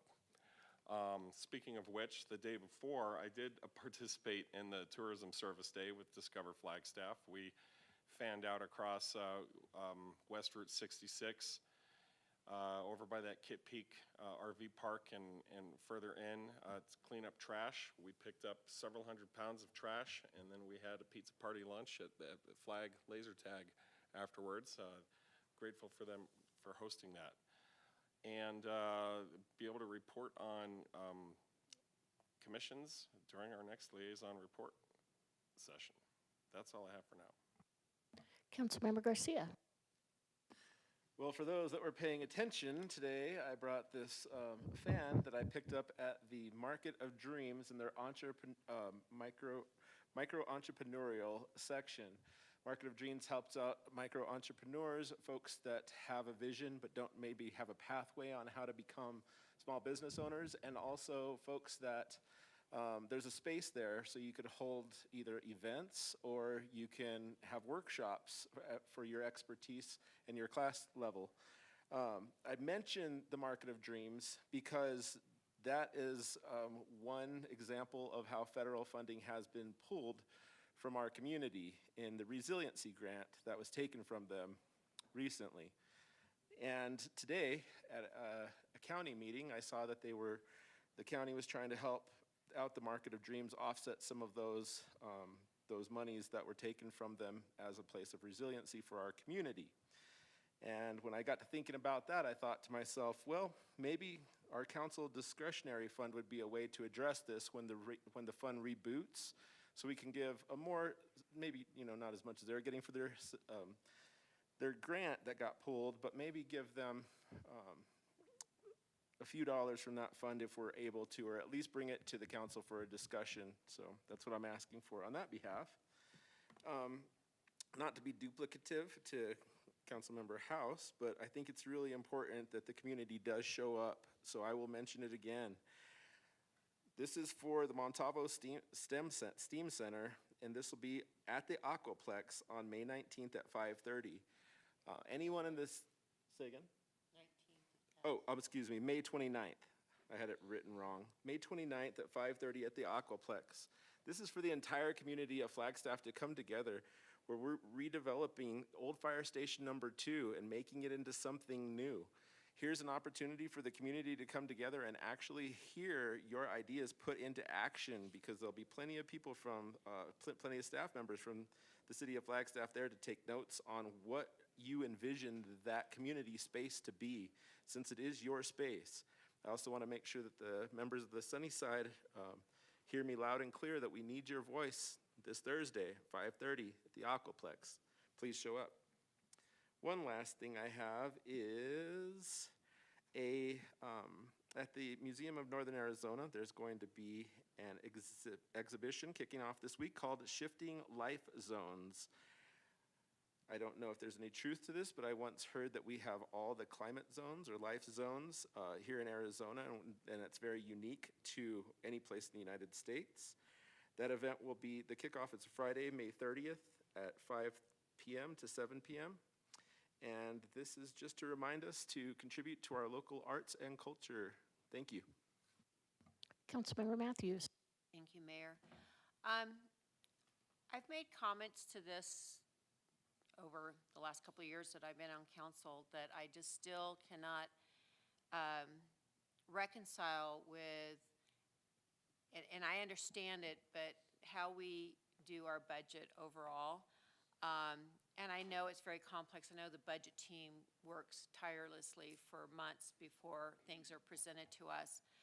But I feel that as city council, we have two emergencies that have been declared. We have climate emergency and we have housing emergency.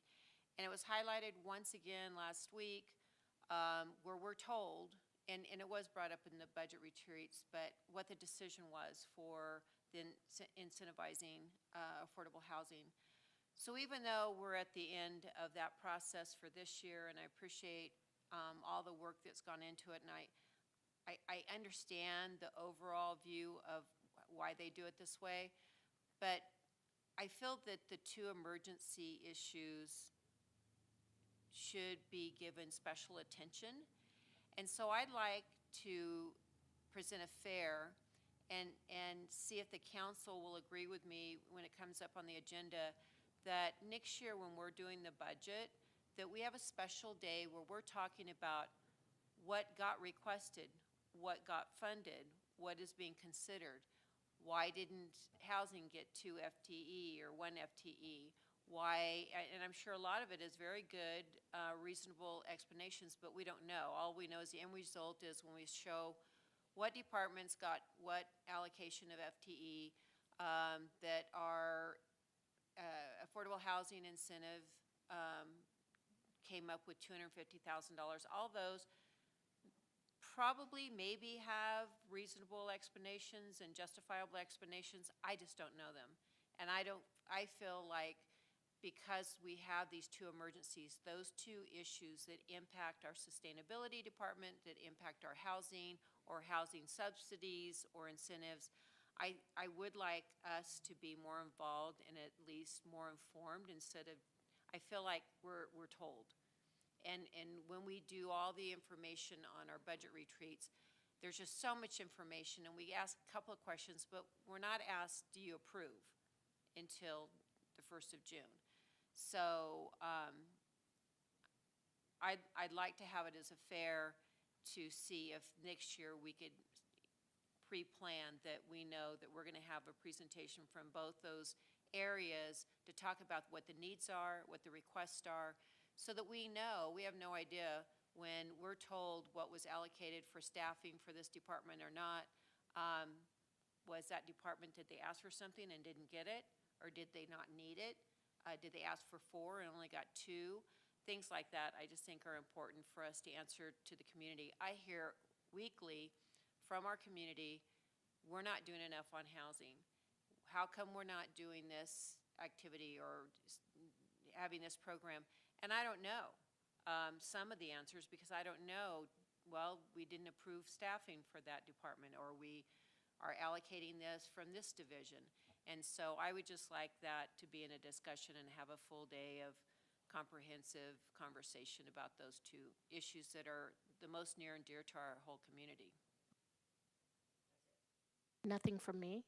City Manager? All right, well then we are adjourned.